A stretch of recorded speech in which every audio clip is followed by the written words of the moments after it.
中年失业，定当陈11却意外激活兼职养家系统。京城某写字楼内，那台打印机是我提前占好的，你放呢？小王，老吴那个王八蛋的茶桌也能值几个钱，咱俩也抬下去，卖了钱平分。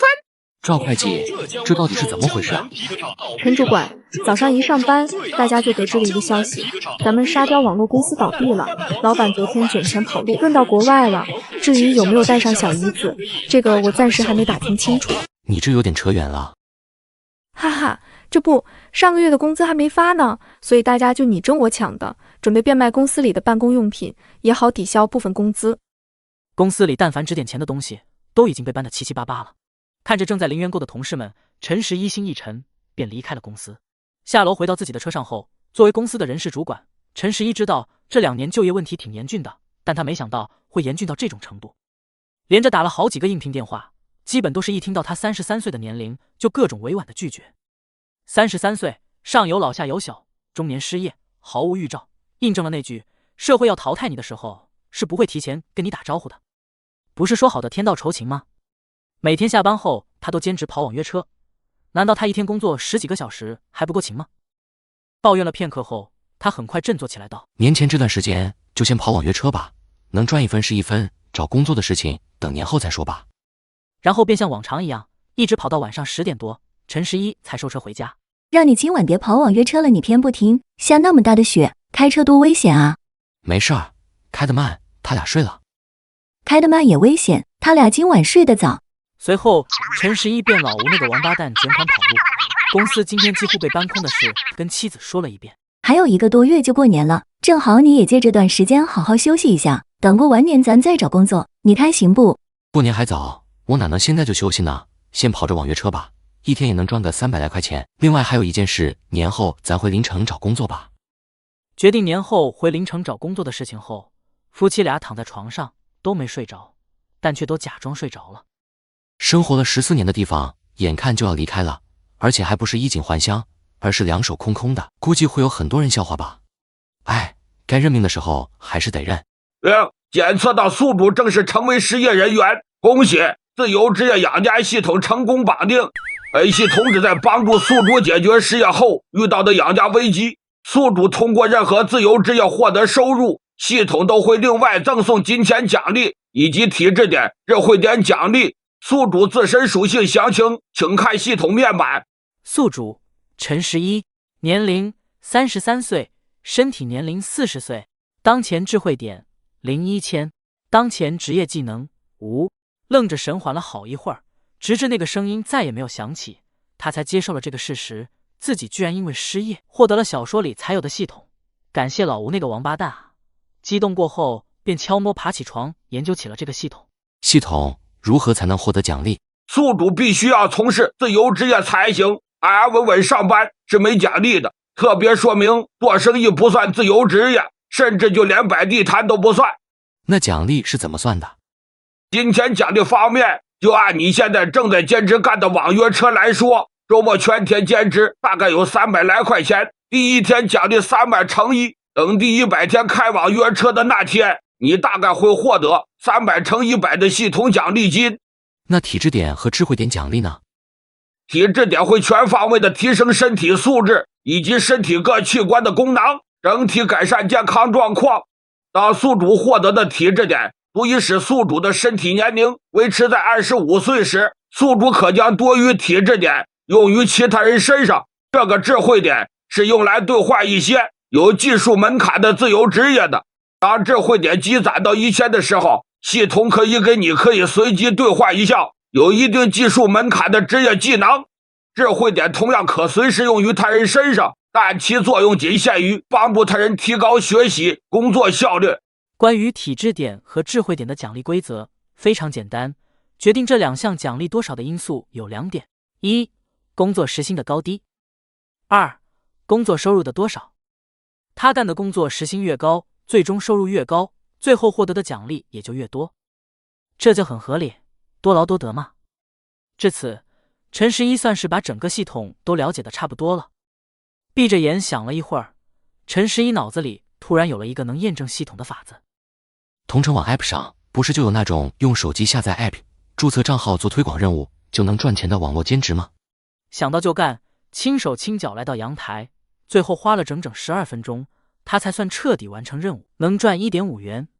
完成任务后，陈十一迅速点击了提现，还没等他来得及看一眼收到的短信，他的脑子里就出响起了系统的声音：检测到宿主完成1次网络兼职工作，今天为宿主第1天从事自由职业，金钱奖励挣1.5元乘以1。本次工作的收入为1.5元，用时为0.2小时，时薪为7.5元。经系统测算，本次工作的体质点奖励加0.1，智慧值奖励加0.1。宿主陈十一，年龄33岁，身体年龄39.9999岁，当前智慧点0.1/1线，当前掌握的职业技能5。系统已将奖励金放到宿主的银行账户，资金来源合法，请宿主放心使用。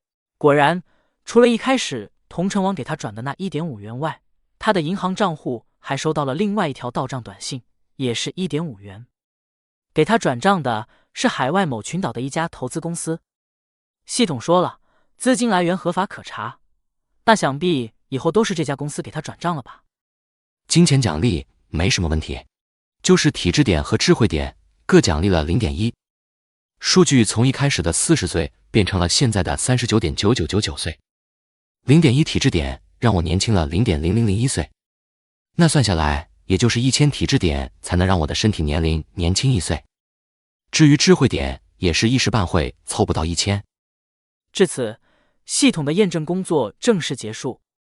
等明天先跑一单网约车，看看到时候系统派发的体质点和智慧点跟这次有什么不一样就行了。第二天早上，夫妻俩洗漱完后，沈小静就去做饭，陈十一则去了俩娃的屋里喊他们起床。俩孩子是龙凤胎，今年6岁，上幼儿园大班，姐姐和弟弟。姐姐叫陈明双，小名双双；弟弟叫陈敬东，小名东东。轻轻拍了拍恬静的睡在下铺的双双，宝贝，该起床了。双双迷迷瞪瞪的睁开眼，发现爸爸正蹲在他床前。爸爸抱抱！喊完他就爬起来，张开胳膊让陈十一抱。来，我们把弟弟喊起来。好，陈进东，起床啦！快起床了，妈妈都做好早饭了。陈十一将他从床上抱起，就这样2只胳膊一边一个娃。早饭过后，沈小静送俩孩子去幼儿园，陈十一则直接去了地下车库。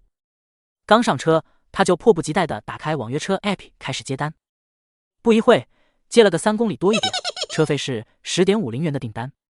大概3分钟后，陈十一开车到了定位的地方，并接上了这位小白鼠。快，师傅，我有急事快迟到了，麻烦快点开，越快越好。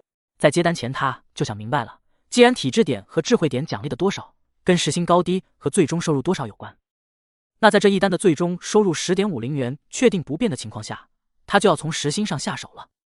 如果他开得快一点，用时短一点，那最后算下来的时薪肯定就会高一些。好的，您坐稳喽，系好安全带，抓好车顶扶手，咱现在就出发。啊，多好！一个弹射起步，嗖的一下就把车开出了4-5米远。小白鼠惊出一把汗，但他觉得今天这个司机很不错，是个为乘客考虑的好司机。早高峰限速60的路上，除了等红灯，他的车速几乎就没掉下来50过。师傅，那个你要不开慢点啊？怎么了？还没到呢。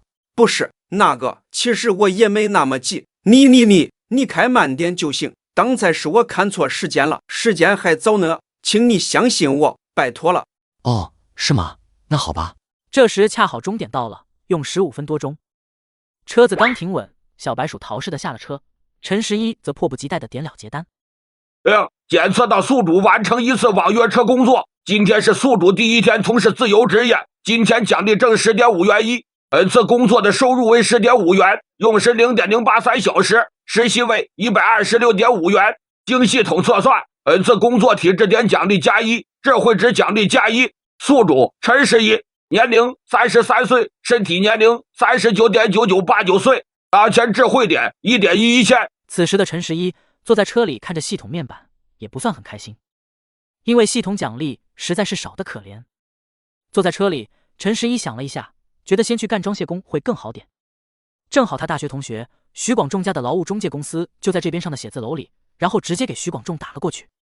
我特喵失业了，公司破产，老板卷款带着小姨子跑路了，你给我介绍份日结的活吧。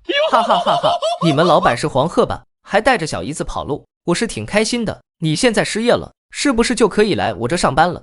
不去，我另有打算，你就别浪费口舌了。你咋这么死犟呢？我是不给你发工资吗？这样吧，去你那工作的事儿咱之后再聊，你先把我刚才问的那件事帮我解决了。你这脑子，咱也不知道是咋想的。日结的活有倒是有，不过我不确定你能不能干得了这个活。啥活？去海里收海蛎子。收海蛎子？对，我有个表哥在滨城养海蛎子，现在是收获的季节，需要坐着船去海里的养殖场收海蛎子。这活儿是季节算工资的，一天干10个小时，赚个600-700不是问题。我可以干，没问题。你先别急，还不知道他那现在缺不缺人手呢，我先问问吧。你等我电话。你真是……随后徐广仲就挂掉了电话。在等待的过程中，陈十一问起了系统来。系统，你说你的形象是只狗，咋给自己额头纹了个身，看着不伦不类的？你懂个毛线！设定的时候，我这是具有神兽白虎血脉，所以才有虎王纹。那不是丑字吗？咋跟王扯上关系了？滚滚滚！老子那是有道疤痕在。那你就说是不是丑？几分钟后，徐广仲他就打了回来。怎么样？缺人吗？我表哥说你可以先去试试，今天就可以去。好，行，地址和联系方式我一会儿发你。水库、橡胶手套他那都有，不过你最好准备一套干活穿的衣服，那活多少有点脏。再买顶棉帽子，一副棉手套，海上冷。义父真是为你操碎了心啊！滚蛋！我知道了，改天吃饭，先不说了哈。然后开车直奔离这不远的批发市场，买了一件质量还不错的厚棉衣，一顶棉帽子，一副棉手套，一瓶矿泉水。随后他便直接开车去了徐广仲发给他的地址。半个小时后，早上8点多，陈十一到了滨城近郊的一处小码头。很快，陈十一与徐广仲的表哥赵辉两人就在码头上碰面了。小陈啊，这活儿可不轻松哈，要是干不了的话，你就跟我说，别硬撑，到时候可以在岸上跟那些大姐们一起分海蛎子，1小时20块钱。你是广仲同学，我可以给你30。好的哥，这活我要是干不了的话，我就跟您说，也别耽误您事儿。好，那我就跟你简单介绍一下。随后赵辉就跟陈十一讲了讲计件工资是怎么算的。正常来说，一天下来，一个人差不多就能赚个600-700。行，哥，我明白了。那我现在……你来，我给你安排一下。说着，赵辉就带着陈十一来到岸边靠在一起的2条船走去。老谭、老赵，你俩船上都缺1个人，正好新来了一位小兄弟，我朋友。你们看你俩谁想带着他去收海蛎子？这位兄弟第一次干这活，到时候你们多带一带。赵老板，一会儿估计老周就得来了，他想跟我一船。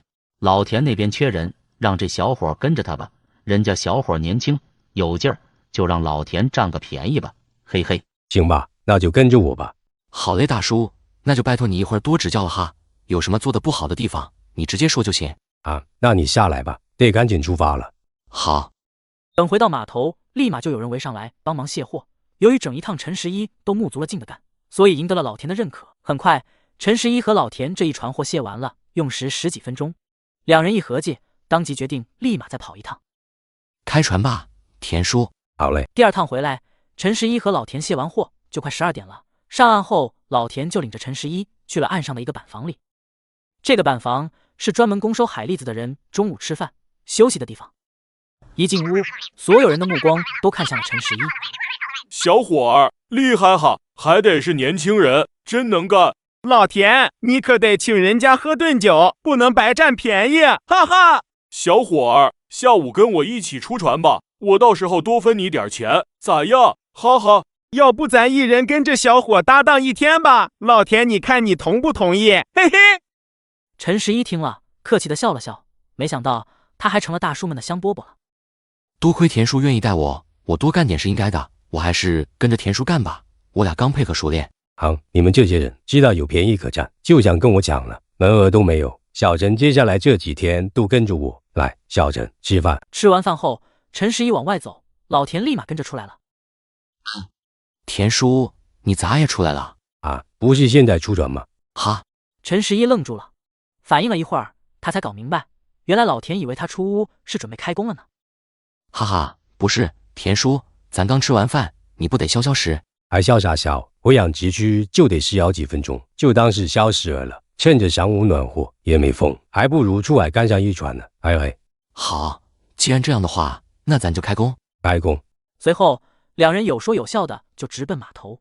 下午5点半多的时候，老田和陈十一这一组正好装完今天的第5船。等回到码头，再卸完货，差不多也就6点了。不过这已经让陈十一挺满意了，顺顺利利的干完一天，接下来就等着发工钱了。下午6点，大家都回到板房里，等待着赵辉发今天的工钱。赵辉拿着小本本进来后，就开始一条船的宣布笼子数量和计件工资。老李这一组今天收了690笼，老李你看这数对吗？就按你统计的来就行，我也没记。老黄这一组收了688笼，老赵这一组收了675笼，最后就是老田这一组哈。你们猜老田和陈十一两人今天收了多少笼？最少730笼吧。不止，他俩今天至少750笼。赌一包盐，740笼，上下差2笼。大家纷纷猜测了起来。赵辉笑了笑，也不卖关子了，便直接喊道：775笼，创纪录了，哈哈！赵辉念完陈十一和老田这一船的战绩之后，在座的人同时发出一声声赞叹。强了，接下来发钱。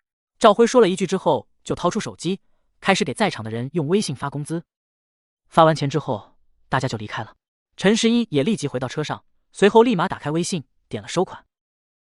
检测到宿主完成一次收海的工作，今天是宿主第1天从事自由职业，今天奖励价775元1。本次工作用时9.5小时，收入为775元，时薪为81.57元。经系统测算，本次工作体质点奖励加200，智慧值奖励加200。宿主陈十一，年龄33岁，身体年龄39.7989岁，当前智慧点201.11。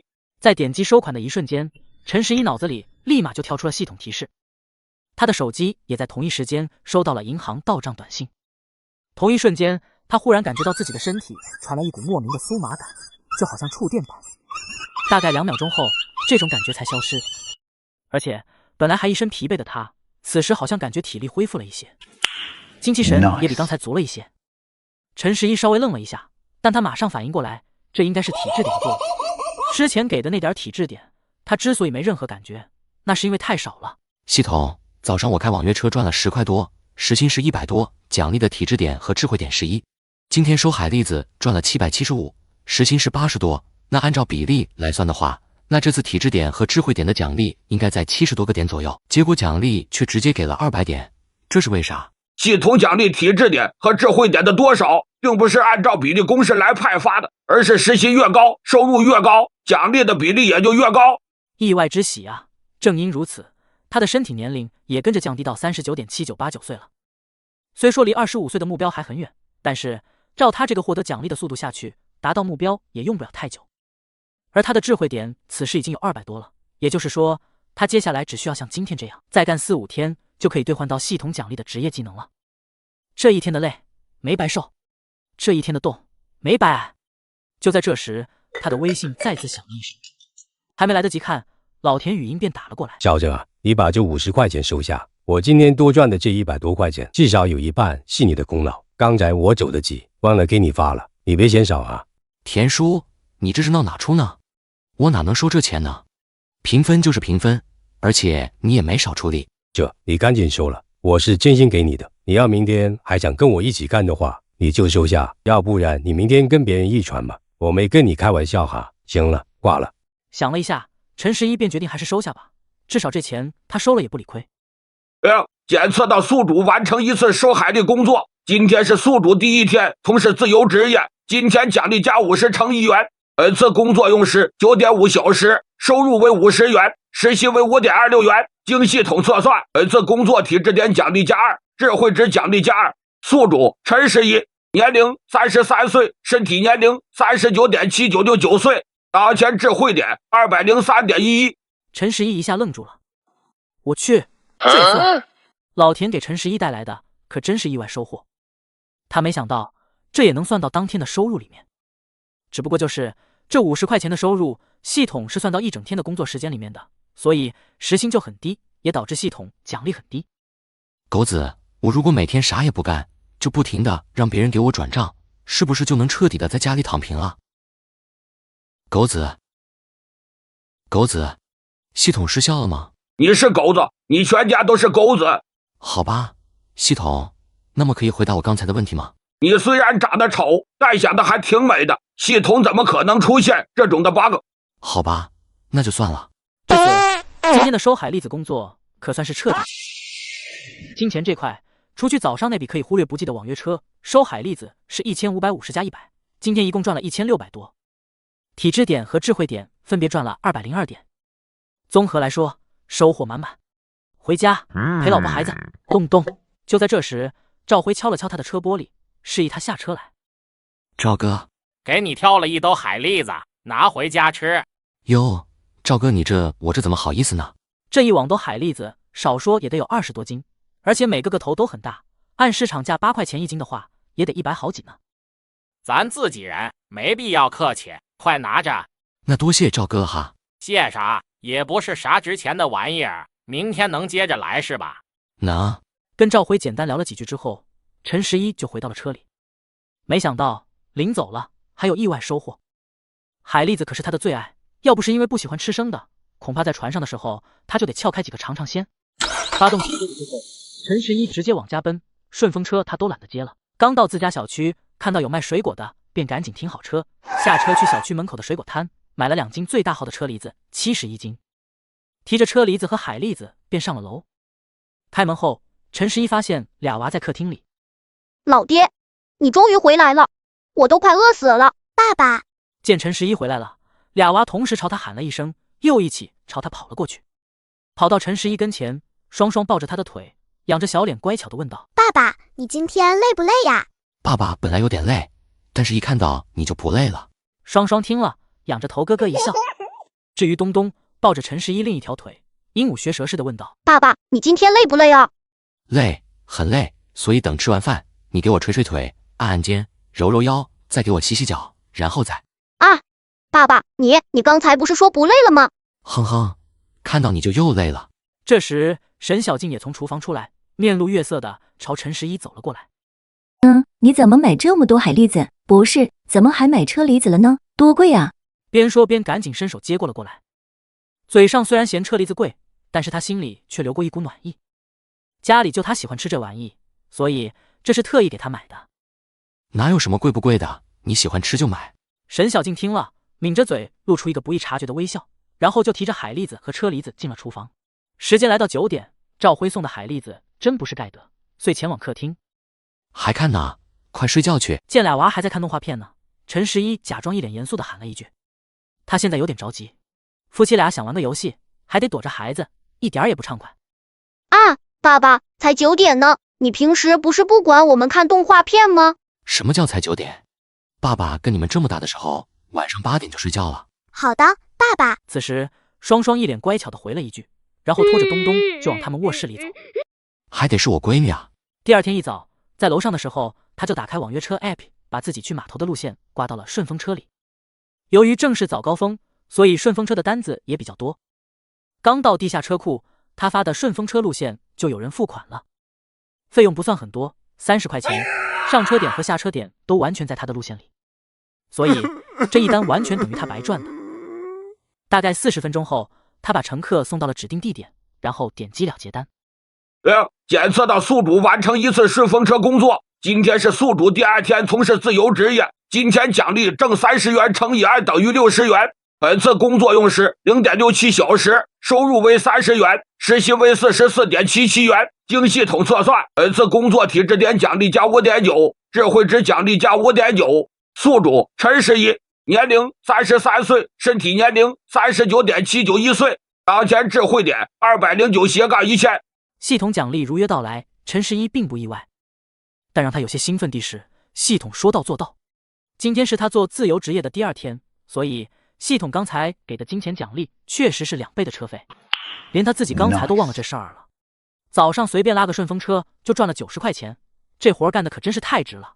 7点50左右，陈十一便到了码头，停好车，拿上装备，他就朝着停船的岸边走去。可是岸边的场景让他看了很是疑惑。4条船就安安稳稳地停在岸边，船上也没人，好像在等待什么指示似的。刚走没几步，其中一名师傅就指着陈十一喊了一声：“来了来了，小陈来了！”这时，突然有几名大叔朝着陈十一就小跑过来。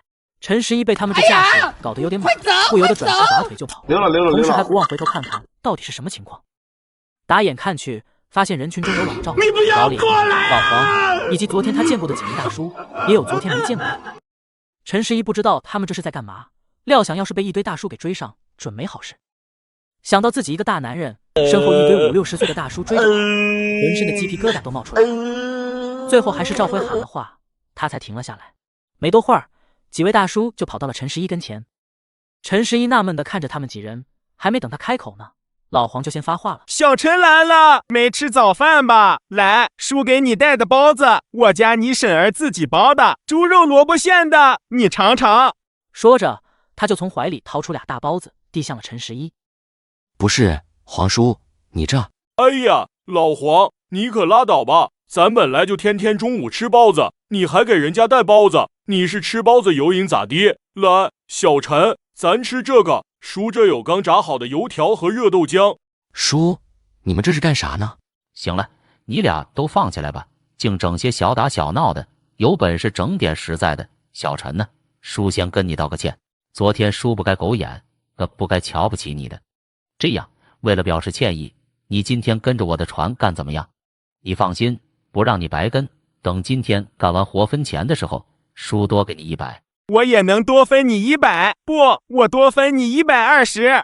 谁不能啊？我也能分。小陈，你跟着我，我今天多分你150。小陈，咋样？你看你想跟着我们仨谁干？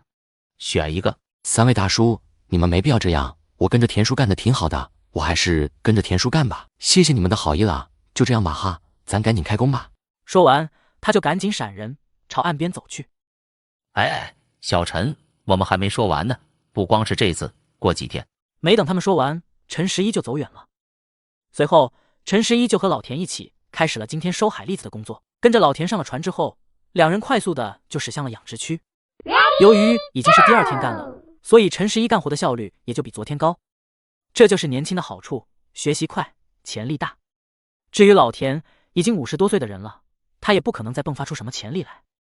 也正因为陈十一今天干活的效率提高了，他们收完第2船，在码头卸完货的时候才中午11点左右，比昨天早了半个多小时。可是如果再收一船的话，等他们回码头的时候，那最少也得12点半了。田叔，我们休息，咱再回去收一船，怎么样？几乎是同时，老田也一脸兴奋地对陈十一说了一句，2人都愣住了。田叔，你还能行？我怕你一会儿饿了，撑不住啊，哈哈。哎，你可别小瞧你田叔，小时候偶尔挨的还少，要不我还是照样该干了干。走，出发。好，那咱就再收一船。就这样，在其他人第2船还没回岸的时候，他们俩已经开始出发收第3船了。老田和那个小陈呢？怎么还不来吃饭呢？他俩今天这是咋了？怎么干得这么慢呢？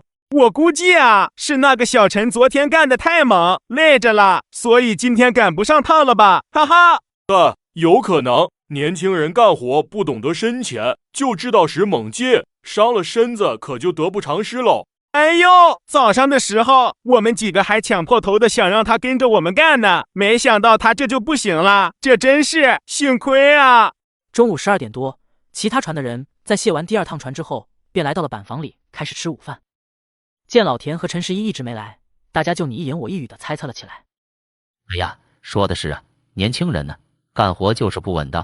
咱这个年纪的人，虽说干活不一定快，但至少靠谱啊。咔吱！就在这时，板房的门被推开了。哟，都吃着呢。老田，你俩这咋还慢悠悠呢？再不吃饭，包子都凉了。好，今天上午我和小陈不在这吃包子了。今天一个上午我俩收了3船，我准备让小陈开车拉着去喝羊汤，我请客。一瞬间，整个板房里都安静了下来，落针可闻，所有人都愣住了。到了羊汤馆，2人一人1碗20块钱的羊杂汤，1人1斤油饼。刚吃了没多会儿，陈十一的电话就响了。他拿起电话看了一眼，发现是徐广仲打来的，便接了起来。马德，你个乌鸦嘴，你那嘴是不是开过光？又发什么疯？操，我散了，晚上海丰火锅见面说吧，还有丁亮一起。不是，你咋神神叨叨的？到底啥事儿？我不去，我有老婆孩子的，你以为都跟你似的，没人管？嘿你，我告诉你，我现在嘎的心都有了。你今晚要不来开导我的话，明年的今天你就去坟头看我吧。还有这好事儿？操，别废话了，晚上见。没等陈十一回话，许广仲就挂了电话。挂了电话后，陈十一马上给沈小静打过去了微信视频。一是为了提前跟老婆报备好，晚上他要喝酒；二嘛，顺便让老婆知道他现在很听话，有在好好吃饭，还喝的羊汤。西西，爸爸，妈妈在厨房洗碗呢。爸爸，你在吃什么呢？我看看。你就知道吃，赶紧和姐姐回屋睡觉去。你们跟妈妈说，爸爸今晚要跟广仲叔叔喝酒，就喝一丢丢，一定要说只喝一丢丢哦。啊，爸爸，你不要喝酒吗？你昨天晚上不是跟妈妈一起喝过酒了吗？怎么今天又喝呀？爸爸少喝，一定少喝。哦，那好吧，那你早点回家，我还想让你给我读米小圈上学记呢。好嘞，爸爸肯定。爸爸，你回家的时候给我和双双买糖葫芦吃吧。东东再次把脸凑到镜头前，喊了一句：“我才不想吃呢，明明是你自己想吃。”被双双这么一吼，东东觉得老尴尬了，便赶紧冲他挤眉弄眼。我就不吃，急眼也没用，哼！就在这时，沈小静过来了，她接过手机便问道：“怎么了？”没事儿，刚收工，正好该吃饭了，就来喝个羊汤。喝个羊汤还不错，晚上能早点回来就早点回来，没必要非干到那么晚的。跟你说一声，晚上我跟许广仲和丁亮一起喝点，你也不用给我准备宵夜了。不行，我晚上要学着做海蛎煎，你回来必须尝尝。听到海蛎煎这东西，陈十一一愣，对男人来说大补啊！陈十一忽然瑟瑟发抖，他这是给沈小静打开潘多拉魔盒了呀！嘿嘿，行，我吃，我懂。你懂个屁，你懂，想啥呢？就是第一次做，想让你尝尝罢了。不说了，你先吃饭吧，喝完酒回来记得交代价。好嘞。随即，陈十一就挂掉了电话。下午，俩人依旧收了3船，再次聚在了板房里。很快，赵辉就拿着小本子进了板房，跟昨天一样，赵辉分别念完了大家的战绩。大家今天收的，基本跟昨天差不多，就连名次也差不多。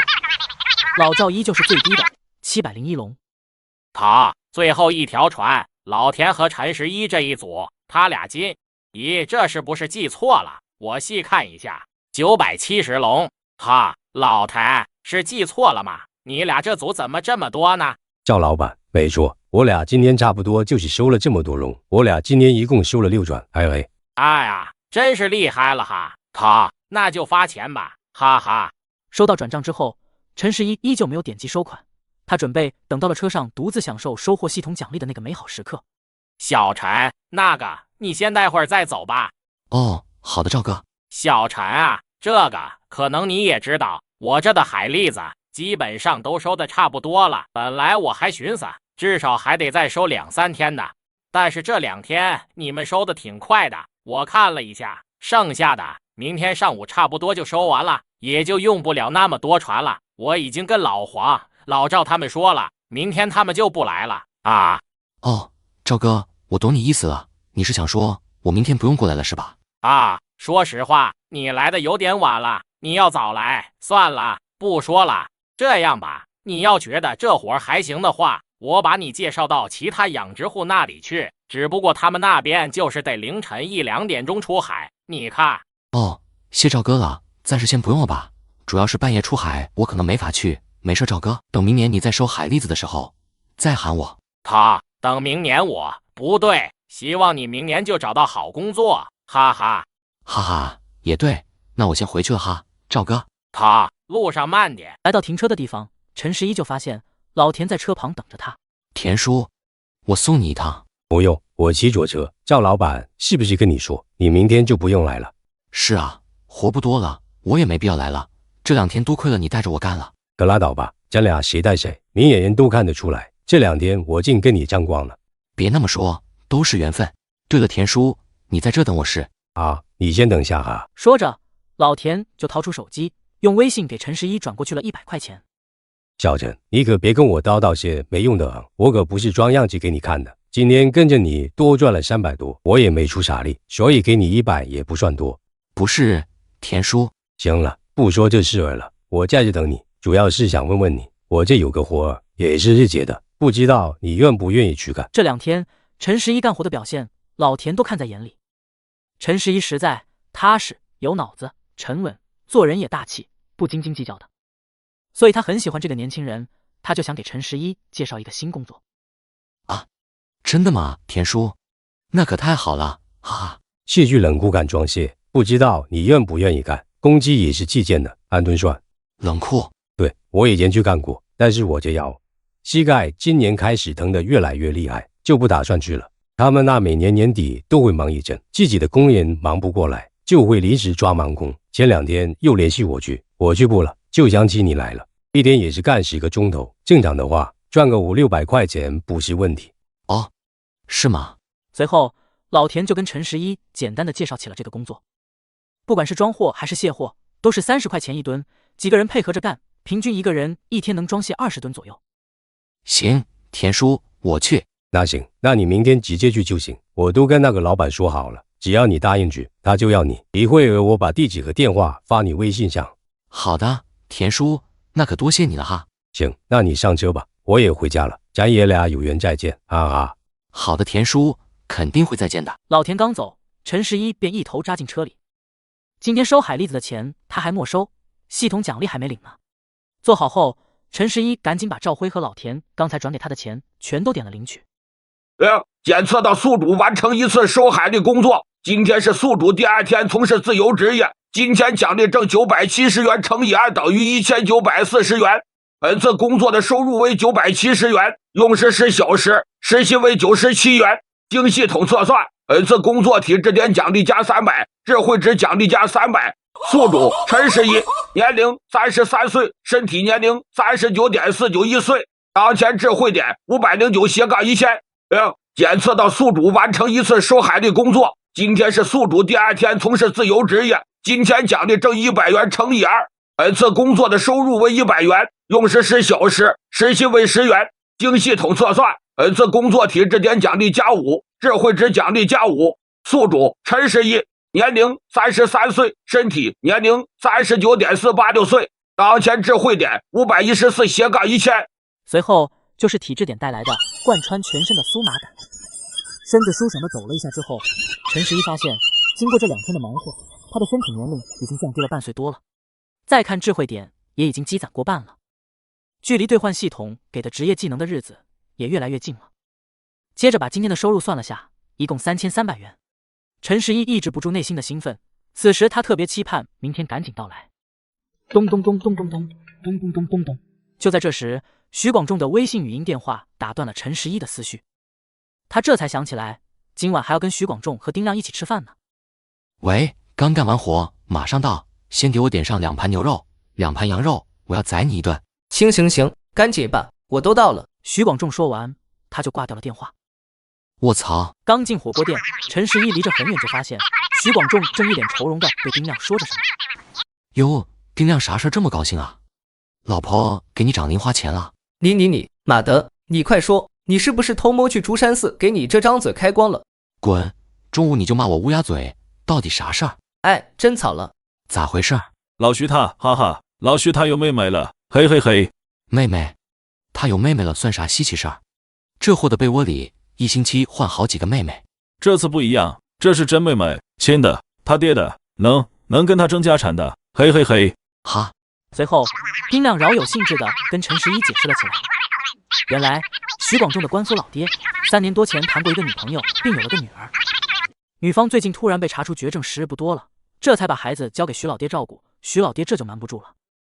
我没想到，居然还能吃到这么大一个瓜，徐叔可真牛13啊！然后大家一番开导，徐广仲也只能慢慢接受这个现实了。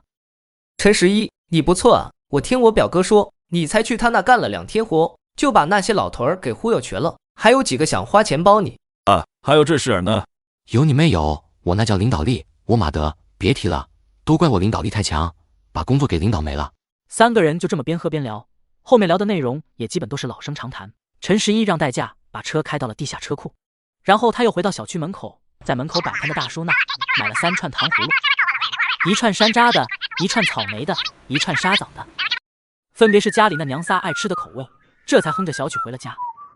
但一进家门，陈十一就感觉到家里的气氛好像不对劲。出啥事儿了？一会儿再说吧。你要不我做的。爸爸，这件事情不能怪东东，你不能打他。同时又紧紧地搂了搂身旁的东东。妈妈跟你说了，爸爸不会打东东的，你俩先坐一会，我先跟爸爸解释一下。好的，妈妈。双双爽快地点了点头，然后转头轻声细语地对东东说道：不要怕，爸爸不会打你的，妈妈都说了。打不打的，我得先听妈妈跟我解释完才能决定，先在那等着吧。陈十一板着脸，故作严肃地说了一句，然后给沈小静使了个眼神，就一起进了卧室。来，吃个糖葫芦，给你买了你喜欢吃的沙枣的。沈小静一进屋，陈十一就把门一关，一脸谄媚地把手里的糖葫芦递给他，满嘴的酒味儿，喝了多少？然后才接过了陈十一手里的沙枣糖葫芦吃了一口。徐广仲家有喜事，就多喝了2杯。嘿嘿，东东那小子又惹什么祸了？瞧把你烦的。他在幼儿园打架了啊？打架？赢了输了？赢，这是重点吗？哦，那个为啥打架？随后沈小静便把大概经过说了下，姐姐被欺负，东东为了保护姐姐，直接一套闪电5连鞭重创了对方。事情最后在陈十一的处理下，对方家长也道歉了，此事也就告一段落了。陈十一出了卧室后，拿着剩下的2串糖葫芦就朝俩娃走了过去。爸爸已经知道是怎么回事了，爸爸不会打你的，因为你保护了姐姐，但打人是不对的，有事可以找老师找爸爸妈妈。稍微教育了一番，然后便把2串冰糖葫芦递给了俩孩子，陪孩子看了会动画片，就都进屋睡觉去了。当然，沈小静第一次做的海蛎煎可没有浪费。第二天一早起床的时候，陈十一浑身还是有些酸疼，但明显的比昨天轻多了，甚至他似乎感觉自己的肌肉都比以前结实了一些。你以后还是别吃海蛎子了。哦，那好吧，到时候可别求着我吃。哼，该让你吃的时候会让你吃的，哈哈。呸，渣女。吃完早饭，做好防寒，就直奔这家位于滨城市保税园区内的冷库，相对来说离市区也比较远。由于早上起的有点晚，又正是早高峰，怕耽误了去冷库，便没接顺风车。停好车后，陈十一直接进了冷库边上的休息室。见陈十一进来，里面的几个人就同时看向了他。几位大叔，请问你们也是来这做装卸的吗？你也是？一个腿有伤的大叔回答道。对，咱这是。哦，等着老板来训话，再就是车也没来，人也没到齐。哦，好的。小兄弟，一会儿干活的时候，咱互相照顾哈。这时，只见一个看起来体重至少230-240斤、皮肤白白的胖子呼哧呼哧的就跑了进来。人都到齐了吧？就在这时，又进来了一个人，朝着人群喊了一声：“秦总，还差你二叔没来。”行了，不管他了。今天要卸的货是从国外进口的冷冻猪蹄、牛肚等下水之类的东西。临时工就只干卸货的工作，30块钱一吨。卸货量统计方法就跟收海蛎子是一样的模式。好了，一会儿你们几位临时工自己分组吧，我就不掺和了。还没开始干吧？嘿嘿。那咱也不用分了，俺们4个一起来的，正好俺们一组就行了。你们4个一组。那个，趁着车还没来，要不咱几个先到边上简单分工。卸货的过程陈十一是了解的，老田之前也跟他简单介绍过。一般是车上2个人往下卸，车下2个人往托盘上装，然后再把货拉到冷库里，摆放在指定位置。好，听你的。可以，我可以。要分你们仨分榜，我就不参与了。反正不管怎么分工，我都跟不上趟。你们仨使劲干就行，嘿嘿。小胖皱了皱眉，便准备跟醉汉理论一番。一会儿我来，你别管，我们先安排咱3个人的分工。那这样，我和小的对了，怎么称呼你？我叫王旭，3横1竖的王，旭是旭日东升的旭。好，小胖子。那个小王，那就咱俩在车厢上把货往车厢尾部卸。孙哥，你腿脚不方便，你就在车下面和那个醉汉一起把货装到托盘上码好。至于把货拖进冷库里，那就到时候我和那醉汉一起，在这个过程中，你们俩还可以继续卸货，毕竟托盘有的是。啊，你干那么多，对，这样安排的话，你就干太多了，还得爬上爬下的。没事儿，咱就先这么安排着，等一会儿累了再说。就先这么定了。陈十一暂时考虑不到那么多，只要能提高卸货的效率就行。反正等到他积攒够1000智慧点之后，他就可以兑换一项职业技能了，也就不用跟别人分钱了。我现在去跟那个醉汉掰扯，一会儿我转头看你俩的时候，你们就朝我点点头，最好眼神坚定一些，可以吗？可以。说罢，陈十一便向着醉汉走了过去。跟你商量件事儿，咱去那边聊。聊啥？聊个屁！哎，你干嘛？没等他把话说完，陈十一直硬生生的将他拖到了巷子深处。我只说一遍，一会儿干活的时候你不准喝酒，而且你还得跟我们一样好好的干活，干得慢点我们可以不跟你计较，但你要是态度不好，故意偷奸耍滑，那我们就去跟老板说。跟老板说？哈哈，你是不知道我跟老……你就算是老板的亲爹我也不在乎，你要是不服气，那你就去跟你大侄告状，我倒要看他会不会向着你说话。但是到时候我也会跟他说，是你不正经干活，故意偷奸耍滑，拖我们后腿的，然后我们3个会一起提出不干了，到时候就让他临时去找别人吧，我看他这么短的时间能不能找到人过来。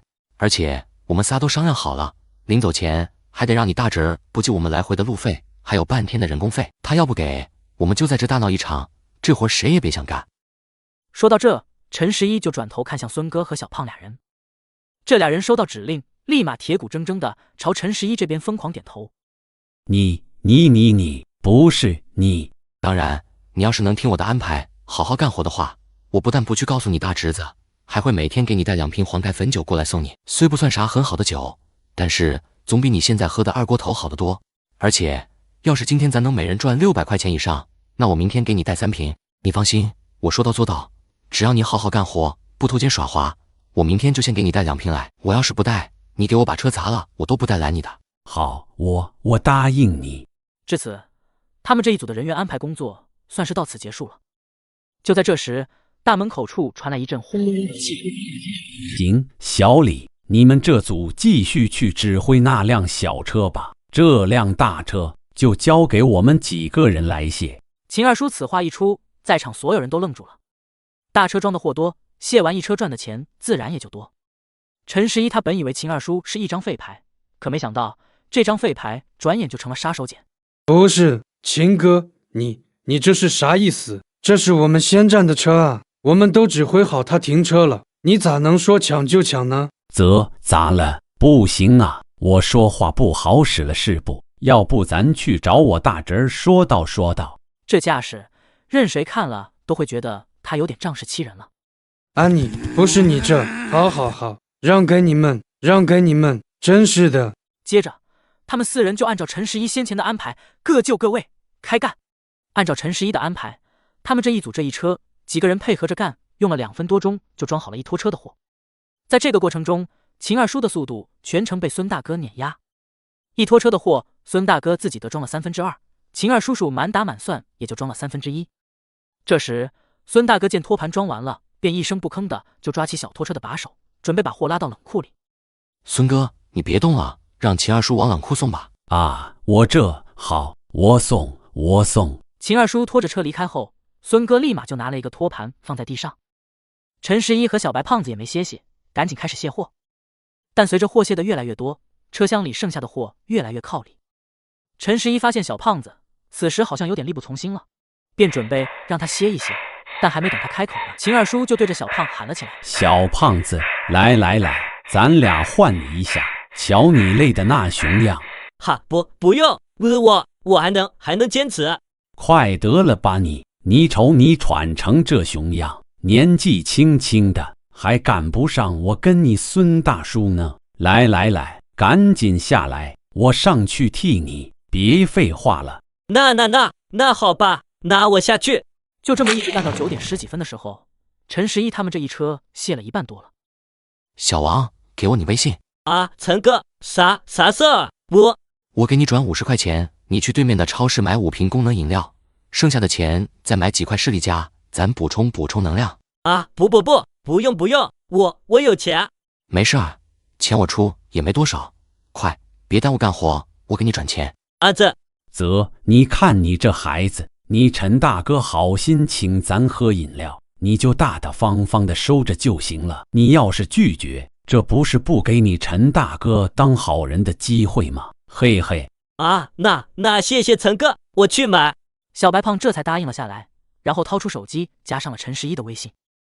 陈十一给他转过去50块钱之后，他立马小跑着就出了院子。很快，小胖子就提溜着一大袋子东西回来了。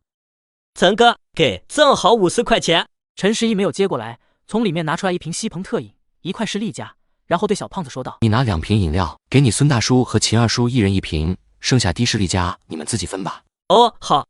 瞬间他就明白陈十一的用意了，然后就开始分了起来。很快，几个人就补充完能量，继续干了起来。也不知道是饮料和士力架真的有用，还是只是心理作用。在喝了半瓶西鹏特饮，吃了1块士力架之后，他突然感觉到1小时重体力活带来的肉体上的疲惫感，好像莫名其妙的就从他身上消失了。于是便立马在脑子里询问了系统：“回宿主，刚才宿主服用了功能饮料加士力架，这2样食品与日常饮食不同，属于特殊的能量补充饮食，能成倍的激活体质点的功效，使宿主的体力快速恢复，疲惫感荡然无存。此效果的持续时间与宿主所从事的体力劳动强度有关，劳动强度越高，此效果持续时间越短，反之则越长。此效果消失后，宿主可继续补充相关食物，再次获得此效果，但从1天中第2次使用此方法开始，便会消耗一定量的体质点，消耗量与宿主服用的激活食物量成正比。”我勒个擦，这么晚是吧？这系统到底还有多少功能是我没有发现的呀？那这是不是意味着，只要我补充某一个方面的饮食，那体质点就能在这个方面发挥出超强的作用来？那这样的话，我不就是进化版的大力水手了吗？必须现在就吃高蛋白食物试一下。你们先干着，我去就来。你好，你们这里有蛋白粉吗？一进超市，陈十一就急呼呼地对收银员阿姨问道：“最直接、快速补充蛋白质的食物，那肯定就是蛋白粉了。”有，你稍等。很快，他就拿出1罐蛋白粉，80块钱1罐。陈十一没多想，直接要了1罐，顺便又买了一个搪瓷缸子和一把小勺子。这款蛋白粉不错，我也正在喝呢。你这也是给你家里老人买的吧？对。真孝顺啊。那个阿姨，能不能借你柜台用？我想先尝尝这蛋白粉的味道，我怕家里老人喝不习惯。没事儿，不管什么味道，我都买了。啧，真是孝顺啊，考虑的这么仔细周到。行，可以，就在这尝尝吧。由于怕蛋白粉放的少了，效果持续的时间短，所以在放了3勺之后，陈十一干脆又㧟了5勺。就这样，一杯浓浓的蛋白粉水就这么制作完成了。没有多想，陈十一立马仰头咕咚咕咚喝了起来。这，你管这叫尝尝？1罐蛋白粉被你一下就炫没了小半罐，你搁这喝粥呢？你可真是孝顺啊你！喝完1整杯的蛋白粉之后，好几秒钟过去了，他啥感觉也没有，估计是得等他干活的时候才会有效果吧。于是付款之后，直接提溜着袋子离开了超市。陈十一先是把蛋白粉放到了车上，然后又迅速回到货车旁。忙后杀去了。陈十一也没顾得上回他，上去就直接一下搬了2件。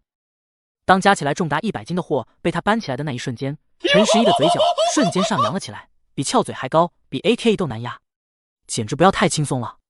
系统还真是要把他朝通过卖苦力实现财务自由的路子上引啊！陈哥，此时的陈十一手里正搬着2件货，像个傻子似的站在原地不动。没事儿。接着他搬起了3件货，重量很合适。既然这样的话，那他接下来每次就都搬3件货吧。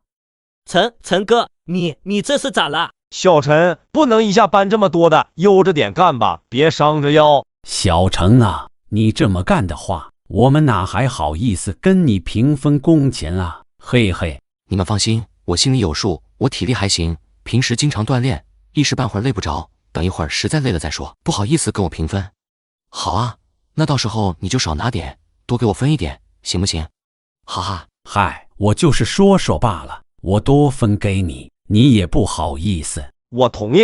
我也同意。不是，你俩凑什么热闹呢？人家小陈就是开玩笑罢了，你俩咋还当真了呢？嘿嘿。不，我觉得就应该多给陈哥分钱，他干的太多了，要不然不公平。是啊，说实话，咱这一组几个人，就小陈出力最多。我觉得吧，要是今天咱最后赚的钱比平日里多的话，那咱确实应该多分一些给小陈，毕竟多劳多得嘛。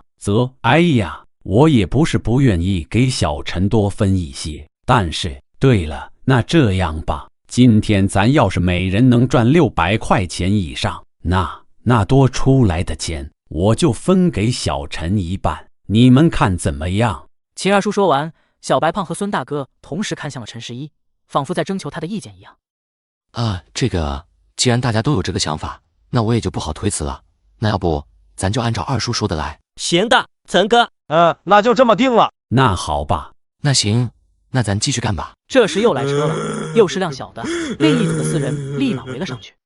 由于接下来陈十一卸货的速度猛增，所以上午9点40多的时候，他们终于把这一大车的货卸完了，比预估的2小时整整缩短了20分钟。除了陈十一以外，其余3个人都累得不行不行的。都歇歇吧，趁着车还没来。对大伙说了一句之后，他就直接躺在了休息室的地上。休息了5分钟左右，门口又来了一辆18吨的大车。就在这时，孙大哥和小白胖同时站了起来，去指挥大车倒车。车停好位置后，你们俩继续回来休息，咱不着急干。好的，陈哥。就这样，大概继续歇了10分钟后，陈十一他们这一组的第2辆车正式开卸。经过刚才的休息，几个人的体力多少也恢复了一些，再加上陈十一的逆天表现，这一车货他们仅用时1小时20分钟就卸完了，时间正好是11点半。此时除了陈十一之外，另外3人都是满脸的疲惫相。陈哥，你平时经常健身吧？算是吧。我每天早上晨跑10公里，晚上在家里做300个俯卧撑，300个仰卧起坐，300个深蹲。今天干活比较多，我就把运动量减半。儿子，就这么休息了10几分钟后，在11点50的时候，门口再次响起了让他们为之一振的声音。来了辆12吨的小车，另一组放弃了，直接往食堂去了。他们不干，咱干，赚钱这事儿咋能挑3拣4的呢？先指挥车停好，吃完饭再干。好，那你们歇着，我去就行。停好车后，小胖就回来喊大家吃饭去。那个几位师傅准备吃饭去。就在陈十一他们动身去食堂的时候，刚才这辆冷链车的司机突然笑着问了他们一句：对，一起吃点。不，我就不去了。那个我是想问一下，你们能不能先把这车货卸完再去吃饭？哈，现在卸？那不好意思啊，我们到饭。我加钱。我下午有急事儿要赶火车，我怕吃完饭再卸的话，火车就得晚点了。你看。是这样，你能加多少？再说我自己说了也不算，我们是4个人，得。不干，坚决不干，给多少钱都不干，都要累死了。吃饭啥事儿也没有吃饭要紧。师傅们帮忙，我真的赶火车，我给你们100，你们看怎么样？你先等一下。随后他又把小白胖和孙大哥拉到一旁，小声问道：怎么样，干不干？干的话我就跟他商量一下价格，争取让他多加点。同意。小陈跟他要200，咱一人50，他要答应咱就干，不答应就算了。200。放心，这不算多。按照正常行情来说，像这种12吨的冷链车，司机一般至少要自己出150至200块钱的。那行。可话刚说完，陈十一就发现秦二叔人没了。200呀？这150行不行？不行。那行，就200，我给你转账。行。随即陈十一就把手机掏出来，让司机扫了200块钱给自己。想都没想，他就直接点了收款。就在这一瞬间，陈十一怔了一下，系统提示音呢？没奖励。回宿主，此项工作宿主尚未完成，系统奖励但不能发放。随即陈十一就走到小白胖和孙大哥跟前，分别给他们2人转过去了67块钱，他自己留了66。小陈，咱3人怎么干的？放心，3人照样干。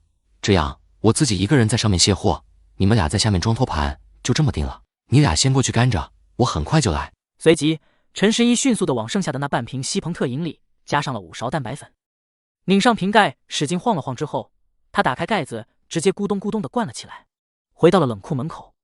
来，开工。中午12点50分，在陈十一的带领下，3个人终于卸完了这一车货。好了，最后一项，应检测的宿主完成1次装卸货工作。今天是宿主第3天从事自由职业，今天奖励挣66元乘以3，本次工作的收入为66元，用时0.833小时，时薪为79.23元。经系统测算，本次工作体质点奖励加50，智慧值奖励加50，宿主陈十一，年龄33岁，身体年龄39.436岁，当前智慧点564/1000。陈十一脑子里就响起了系统的声音，可还没等他反应过来呢，有一个声音响了起来。宿主此次共消耗5点体质点，身体年龄增长为39.441岁，投资5点，赚回来50点，这买卖挺划算。陈哥，咱还吃饭不？肯定吃啊，不吃饭下午咋干活？走，开车带你们去吃自助盒饭去，我请客。下午1点半，几个人吃完饭回到了休息室。这个空档，冷库来了一辆18吨的大车，此时那4个人正热火朝天的卸货呢。秦二叔那家伙居然还在睡觉，而就在这时，门口又驶进来一辆冷链车。陈哥，我去喊秦叔过来。不用，干活赚钱是自己的事情，我们不是他爹妈，管不了他。啊，哦，好的。小陈，你的意思是下午还是你自己卸？放心，我自己的身体我心里有数，你们俩先指挥倒车吧，我出去一趟。说完，他就离开冷库，直奔对面小超市。西鹏特饮没了，他得赶紧补充一些，毕竟还有一下午的活呢。买完饮料，陈十一再次进到车里，开始给自己调配兴奋剂。这次他直接用1瓶饮料往里面加了6勺蛋白粉。根据他的估算，这个量一下午肯定是够了。把1整瓶陈十一特调一饮而尽，陈十一就回到冷库门口开干。就这样，一整个下午，他们3个人卸了整整3车货，2大1小。但是秦二叔自始至终都没来，他一直在食堂躺着睡大觉呢。陈十一这边3个人卸完货后，就并排着坐在托盘上休息。小白胖和孙大哥2个人凑到一起窃窃私语，好像在聊着什么，那样子像是故意不让陈十一听见似的。而陈十一也没在意，因为他此时正像是发呆似的，在看他的系统面板呢。宿主此次共消耗15点体质点，身体年龄变为39.456岁。这是陈十一卸完最后一件货的时候，他脑子里出现的提示。干了一下午，消耗了15点体质点，这倒也不多，肯定又是一笔赚钱的买卖。你们3个玩意儿，咋不喊我起来干活儿呢？哈，什么德行啊！秦二叔怕他这一下午没干活，陈十一明天估计就不能给他带酒了，所以一出门他就恶人先告状。明天给你带2瓶，说到做到，但是下午干的活儿就跟你没关系了。嘿嘿，你们下午干活儿咋不喊我呢？少了我，你们下午估计最多也就卸了2车吧。不好意思哈，睡过头了，耽误大家赚钱了。嘿嘿。就在这时，秦总从办公室出来了。陈十一知道，每天最让他提神的环节要来了。由于秦二叔只参与卸了2车，所以账目是分成2部分的。最后经过计算，秦二叔今天只赚了270块钱。而算完陈十一他们3人今天的工钱的时候，秦总颇感惊讶。你们3位够可以的啊，3个人干的一点也不慢呢，居然一人能分870块钱呢，厉害！还行，大家都挺卖力。随后，秦总就给他们几个人挨个发了工资。小陈，你去哪里啊？我回去开网约车呀。能不能现在别走啊？傻瓜，不走你养我呀。能不能现在不去开网约车啊？不去赚钱，你养我呀。我给你钱啊。傻瓜，管好你自己吧。那个陈哥，孙大叔，你2个在拍戏啊？陈哥，孙大叔说给钱，你是真的？怎么了，孙大哥？陈哥，你忘了，咱不是说好的今天要是每人能赚600以上，我们几个就把多出来的分你一半嘛？你看这，哎呀，真是。陈哥，你今天一个人干2个人的活儿，这是应该的，你不用不好意思。好，那我就不客气了。随后，小白胖和孙大哥就每人转给他135块钱。行，明天见。跟2人打了个招呼后，陈十一就回到了车上，开始收货。检测的宿主完成1次卸货工作。今天是宿主第3天从事自由职业，金钱奖励挣870元乘以3。经系统测算，本次工作体质点奖励加280，智慧点奖励加280。宿主陈十一，年龄33岁，身体年龄39.176岁，当前智慧点794/1000。检测到金钱奖励挣135元乘以3。经系统测算，本次工作体质点奖励加20，智慧点奖励加20。宿主陈十一，年龄33岁，身体年龄39.156岁，当前智慧点814/1000。检测到金钱奖励挣135元乘以3。年龄33岁，身体年龄38.956岁，当前智慧点834/1000。不舒服。体质点灌入体内的酥麻感，让陈十一忍不住发出一声舒爽的叹息声。看完系统面板之后，他发现今天的系统奖励，其中有2个地方最让他开心。一是他的身体年龄现在已经到了38岁这个年龄段了，二是智慧点还差100多就可以兑换职业技能了，而这只需要明天1天时间就可以。此时他特别期待，到底系统会给他兑换出啥技能来。看了一眼时间，现在还不到下午6点，陈十一晚上不想跑网约车了，于是便给沈小静打了个微信视频过去。老婆，咱去楼下撸串吧。撸什么串？在家吃行了，菜我都买好了。妈妈，我想撸，我想撸。妈妈，我也想。俩孩子都想吃，咱就撸去吧。好久没吃过烧烤了。行吧，那我先带着他俩过去，你路上开车慢点。好嘞，你去了先点上，我有点饿了。行。陈十一也到了小区门口的烧烤店，很快就来到了沈小静娘仨桌子旁。我看看都点的啥？他现在是真的饿，今天干活干得太忙了。老爹，你看我都吃了3串了，厉不厉害？爸爸，你先去洗手，洗完手快来吃串串。撸串就不用洗手了吧？不行的，要洗，撸串也要洗的。快去洗洗吧，又耽误不了多少功夫。好吧，你俩说了算。吃饭的过程中，陈十一也顾不上照顾老婆孩子了，他一串一串的撸个不停，铁签子都快被他撸出火星子了。由于沈小静点的不多，所以中途他又加了10串牛肉、10串羊肉、10串五花，全被他吃了。沈小静娘仨在一旁看得一愣一愣的。饭后，一家人在小区门口逛了逛，就回了家。第4天一早，陈十一搬上那箱汾酒，就准备去冷库干活。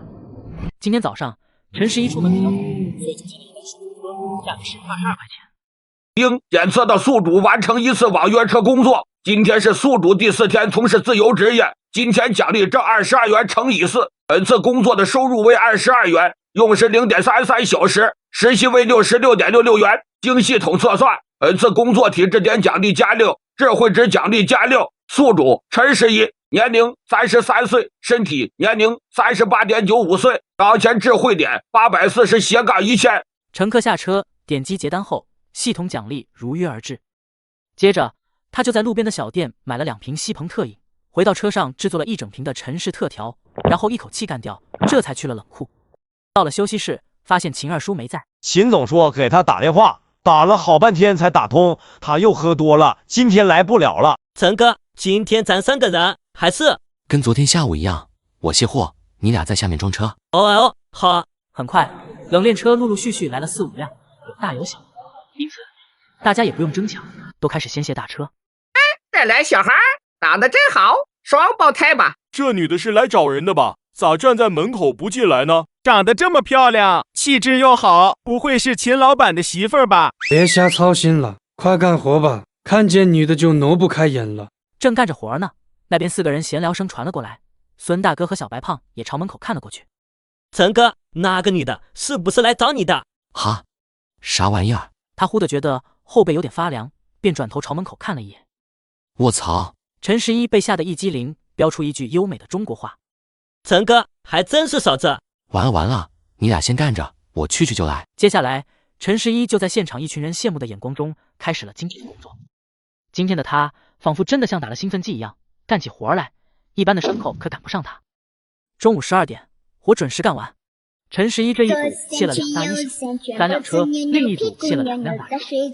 好了，我去找秦总结账。卸完最后一件货，陈十一笑嘻嘻的对小白胖和孙大哥说了一句，同时系统提示同时出现，告诉他这次体质点一共消耗了15点，他的身体年龄也就相应的增加了0.015岁。去秦总办公室收下了16乘以30等于480块钱的工资。陈十一回去跟他们道别，拜拜，有缘再见。好，吴成哥你慢走。小陈别急，今上午咱一共卸了48吨货，一人16吨，但你还是干了2个人的活儿，我们得把钱转你。对，我都忘了。行。分别收下这2人的180块钱后，陈十一没有立马点击收款，而是决定先去车上看看。等得着急了吧？还行，累了吧？你车上的西鹏特饮，我放在暖气口暖了半天，现在应该热乎了，快喝点儿。本来有点累，看到你就不累了。少在那贫嘴。走，你开车去吃饭，我请客。爸爸，我和双双想吃了肯麦鸡。那就去吃肯麦鸡。他俩念叨了快半个月了。行。随后，沈小静就坐到了驾驶位上，陈十一就上了副驾驶，并依次把微信上的3笔转账点了收款。丁，系统奖励挣180元4。丁，系统奖励挣180元4。丁，检测的宿主完成1次装卸工作。今天是宿主第4天从事自由职业，今天奖励挣480元4。经系统测算，本次工作体质点奖励加220，智慧值奖励加220。宿主陈十一，年龄33岁，身体年龄38.57岁，当前智慧点10000%210。恭喜宿主成功兑换第1项职业技能家居安装及家电维修。加带此技能后，宿主将掌握所有家居、家电安装、家电维修领域的相关知识与技能。这一次，他根本没在意前面的系统奖励，甚至就连体质点带来的酥麻感他都没有理会，而是聚精会神地看着刚刚兑换的这个技能。家居安装及家电维修，还真是踏马的朴实无华呀！而且看这名字，不光是接地气，好像还得接地线呢。脑海里默念技能加载，一瞬间，一股知识的洪流以及各种家居、家电安装以及维修的技巧，像海啸般灌入他的大脑中。恭喜宿主技能加载完毕，宿主可随时通过此项技能赚钱。此时，他完全成为了一个有10多年经验的老师傅。直到这时，陈十一才看了一眼系统面板，发现关于智慧点的那一栏已经更新了。当前智慧点210-10000，这说明下一个职业技能需要积攒到点才能兑换，而且门槛一下就提高了10倍。亲爱的，昨晚你没给车充电吗？我看电不多了。我想着年前提前让爸妈在老家找个幼儿园，等过了年让他俩直接去上。这2天到处下冻雨，昨天他们奶奶还发微信提醒我，送孩子的时候小心别滑倒，这天气真是的。把我的脚丫子给你吃吧。也不是不行，嘿嘿。去你的吧，想得美，在那想什么呢？累傻了吧？没有，就是在规划未来。趁沈小静开车的功夫，陈十一分别在张师傅、巧匠到家2家平台注册了账号，并上传了自己的个人信息，然后又在同城网编辑了一个接单广告发了出去。至于其他途径，有空了再弄吧，都是有系统的人了，要是还把日子过得跟打仗似的，那就有点失败了。到了肯麦基之后，点餐的重任很自然的就交到了陈十一身上，而娘仨则去找位置坐。很快的选好了几个孩子和妻子喜欢吃的套餐，爽快的拿出手机付了150元。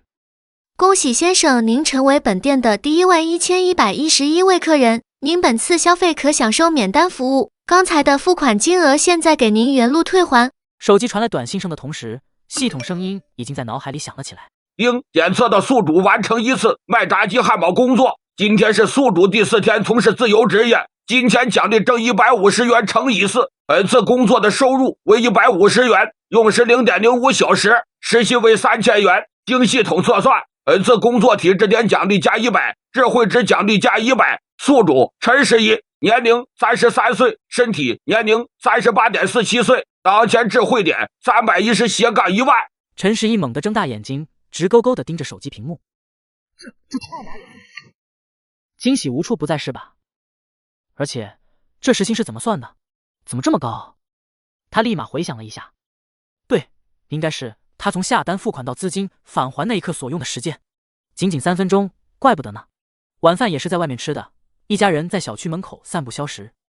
老婆，告诉你一件事情，这几天之前的同事一直在联系我，希望能和我合伙成立一家外贸公司。散步的过程中，陈十一编了一个成立公司的理由，告诉了沈小静。他现在已经获得1项职业技能了，后面陆续还会获得其他职业技能。接下来通过技能赚的钱会越来越多，那他就得有一个能让沈小静幸福的来源。沈小静又不是个大傻子，这事儿糊弄不过去的。所以陈十一就想着成立一家空壳公司，专门用来说服沈小静以及身边熟悉的人。啊，是吗？可是老婆，距离过年还有40多天，我们约定好，如果年前我能通过这个外贸公司赚到2万块钱，我们就继续留在滨城，否则的话我们就回老家工作，到时候我就踏踏实实的在咱县城找个工作，孩子我接，饭我做，衣服我洗，地我拖。婆，那要我干嘛？行，那我就先不跟家里人说了，但是你不要有任何压力，再就是账目上要跟你同事搞明白，别到时候弄得不清不楚的。好的，老婆大人，大恩大德，没齿难忘。转天一早，陈十一独自一人早早起床，去了地下车库。坐在车上，从网上找了个做公司注册代办业务的电话打了过去。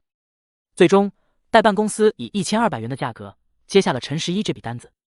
接着，针对昨天获得的那个技能，陈11开始制定接活的计划。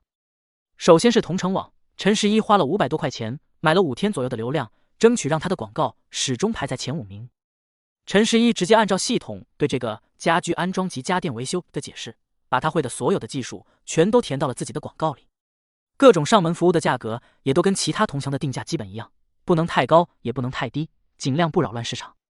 第二个接活途径就是那些专门的上门服务 App， 这些是不需要买流量推荐的，但是接到活以后，平台要扣 20% 的抽成。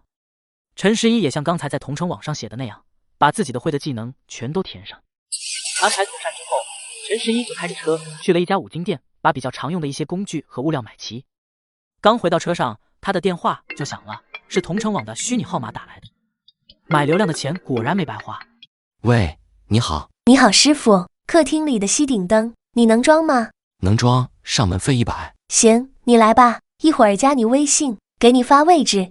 行，我马上过去。挂断电话，加上微信之后，10多分钟后，他就到了客户家所在的小区。进屋后打量了下这次的雇主，一个看起来也就20多岁，化着浓妆，身穿一件超级清凉裙，裙子下摆也就顶多遮住小屁屁。我老婆素颜都比她好看，还比她大，还比她白。师傅，你看这应该不难装吧？会就不难。行，那你就装吧。呀，感谢我刘哥送的跑车，爱你哦，刘哥，么么哒。忽的，女孩对着手机，用让人听了浑身刺挠的夹子音喊了一声：“不是啦，是我找的安装师傅，不是我男朋友。刘哥不要误会，我是单身啦。”按照脑子里的步骤一番操作，整个过程仅用时10分钟，一个吸顶灯就装完了。行，装完了。行，我给你转钱。哎，对了，水龙头你会装吗？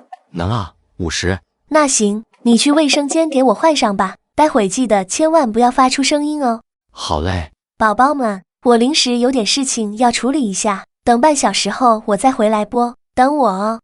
没多久，就有个男人进屋了，随着外面传来了不可描述的声音。好家伙，这年轻女孩原来是个婚服，难怪穿得这么清凉。随后，女孩唱歌唱了3分多钟。师傅，委屈你了哈，你这么配合，我刚搬来，家里还有好多东西需要安装呢，我也不自己动手了，干脆你全给我装上吧，该多少钱就多少钱。陈11心想，这是打算拿钱堵住我的嘴啊。好啊。接下来，除了刚才装完的水龙头以外，陈11又给女孩把新买的组装型衣柜、路由器、花洒、马桶盖、跑步机，直到中午12点，他才把女孩新买的东西全都装好了。师傅，你算一下，一共多少钱？一共收你500吧，算是打包价。啊，哦，刚才那单算白干了，我给你转钱。好的。收到钱之后，陈111秒钟也没多待就离开了。进到车里后，他想都没想就点击了收款。应检测的宿主完成1次家居安装工作。今天是宿主第5天从事自由职业，今天奖励挣500元乘以5，本次工作的收入为500元，用时3小时，时薪为166.67元。经系统测算，本次工作体质点奖励加320，智慧值奖励加320。宿主陈11，年龄33岁，身体年龄38.15岁，当前智慧点630/1万。体质点带来的酥麻感让陈11身心都得到了放松。看了一眼时间，发现已经12点多了，肚子已经有点饿了。陈11便发动起车来吃点东西。咚咚咚，陈11被吓了一跳，发现车外站着一个男的。你好，什么事儿？师傅，我买了一块匾，想挂家里，但是没有电锤打眼，刚好刚才看到你拿着电锤，就想找你安装一下。这声音听着有点熟悉啊。哦，那你住哪？上门费80。80啊，我就住在这栋楼上，这么近，要不你少收点吧，60怎么样？对了，原来是刚才的那个男人啊，难怪声音听着有点熟悉，遂直接拒绝道：“不好意思，便宜不了，上门就80，一分少不了。”那行，那你就跟我来上楼吧，80就80。好。很快的，陈11就把这一单给完成了。收了钱后，陈11没有多待，直接下了楼。这一单除了赚了80乘以6等于480块钱之外，体质点和智慧点各奖励了100。饭后，陈11在车上刚刚眯了不到3分钟，一个来自张师傅平台的消息提示音就响了。陈11一个机灵就清醒了过来，他看了一下，果然是有人向他下单了。消息里还附带着下单人的备注：安装家用摄像头，急急急！家用摄像头安装都很简单，100块钱不赚白不赚，接单。刚接单，平台的虚拟电话就打了过来。师傅，家用监控摄像头，就是那种手机能看到监控画面的，你会装吗？要装的隐蔽一些。你好，我会。好，那你现在就去店里买一套，去我家装上。不，买2套，客厅装1套，卧室也装1套。钱我现在就转你，记住，一定要装的隐蔽一些。我家住世华小区 S 栋 B 单元502，密码锁的密码是9527，你只有不到1小时的时间。你这是啥意思啊？我去买，而且你没在家。那不好意思啊，这活我干不了。加微信，我给你发我的身份证，还有房产证照片，我手机上都有。除了买摄像头的钱以外，我再给你500。你这种不明不白的情况，就算是你自己的家，但你人没在家，我也不能贸然上去给你安装摄像头啊，得加钱。1000块，我另外给你1000块钱的安装费。来，你告诉我到底是怎么回事，说清楚，否则这活我没法接。我相信其他人也不一定敢接。这是10有8九是这男的在外顶着一个呼伦贝尔大草原工作，然后得到了消息，所以才想用摄像头来收取证据。我接下这单是想维护正义，还他一个公道。1000块钱及系统奖励算得了什么？我是正义的使者。从法律上来说，只要这男的确实是家里的主人之一，那他这活干的就不违法。从道义上来说，他这也算是仗义之举了。只要他动作快点，别被人堵在屋里就行。你不用管，你去装就好了。我又不是不给你钱，而且事成之后我还会给你感谢费的。行啊，我装，那你先转我1000块钱，买摄像头的钱一会儿我去店里，你自己扫码付就行。然后把你的身份证、房产证照片都发我微信，加上微信后咱视频一下，我得确认你就是身份证上的人。好的，没问题。随即陈11就加上了他的微信，验证身份和转钱以及买摄像头都很顺利。不对，项目现场一进门，雇主就打来了微信电话。你想把摄像头放在哪？吊垫就放在那上面，然后对准门口就行。另一个放在主卧窗帘的右上角，用扎带绑在窗帘杆上，然后用窗帘挡住就行。好，听你的。回了一句之后，陈11就开始调试摄像头。调试好之后，陈11就踩着凳子把其中一个摄像头放在了吊灯其中一个灯托上。来到卧室后，陈11就按照刚才的流程调试好摄像头，用随身带的扎带把摄像头固定到了窗帘后面的位置，只露出上面摄像头的位置。好了，用你手机登录一下我刚才让你下的那个 app， 看一下角度行不行吧？没问题了的话我就收工。好，没问题，很清晰，角度也 OK， 谢谢你了师傅，你救了我后半辈子。不至于，但是别冲动，想想父母，祝你成功。好，我明白，不是，我都说了不是我了。随即陈11就挂掉微信。骗别人可以，但你把自己都骗了就没意思了。下楼进到车里后，他第一时间就开始收获系统奖励。应检测的宿主完成1次家居安装工作，今天是宿主第5天从事自由职业，金钱奖励挣1080元乘以5，本次工作的收入为1080元，用时 0.25 小时，时薪为4320元。经系统测算，本次工作体质点奖励加800，智慧值奖励加800。宿主陈11，年龄33岁，身体年龄37.25岁，当前智慧点1530/10000，目前职业技能家居安装及家电维修。哟好，可以啊！看到系统面板的时候，陈11直接喊出了声。除去平台扣去的那20块钱之外，他这一单赚了1080乘以6，整整6480块钱。这一单赚钱是次要的，更重要的是他的身体年龄直接降到了37岁多。感谢绿帽，不是感谢大方的雇主。今天是2023年最后一天，他便决定早点收工回家。刚启动汽车，微信哥们，这是给你的答谢费，不多，但是我的一点心意。没有你，我离婚的时候得像个冤大头一样，多分他不少钱。说完就挂了，紧接着一笔666的转账就发了过来。点了收款，系统奖励及时赶到。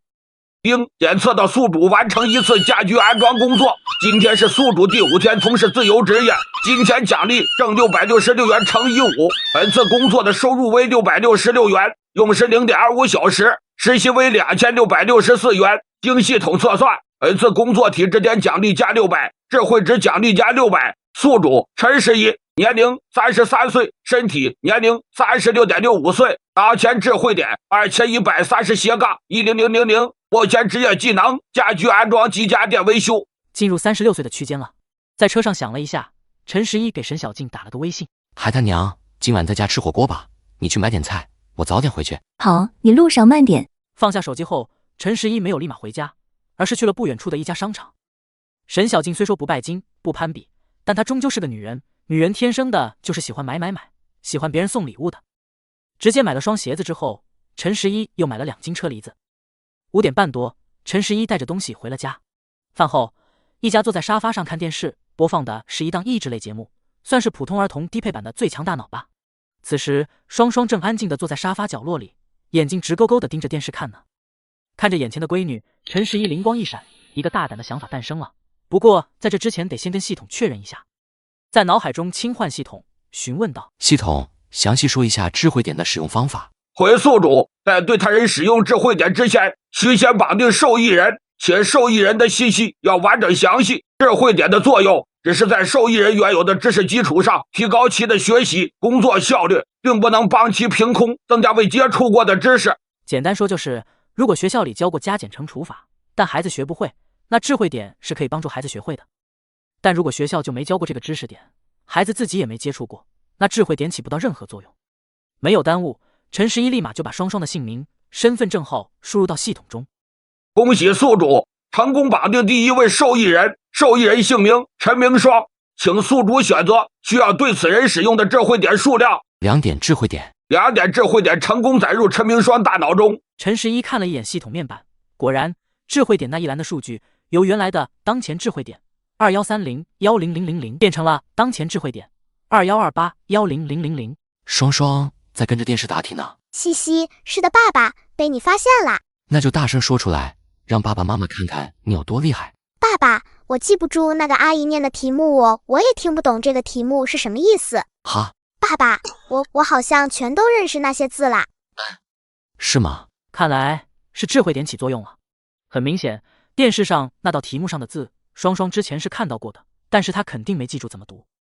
而这时候恰好智慧点起作用了，让他瞬间记起了这些字该怎么念。双双，你都会读了吗？是的，妈妈，我好像一下子就会读了呢。不信我读给你听。说着，双双就慢悠悠地盯着电视屏幕，把那道题目读了一遍。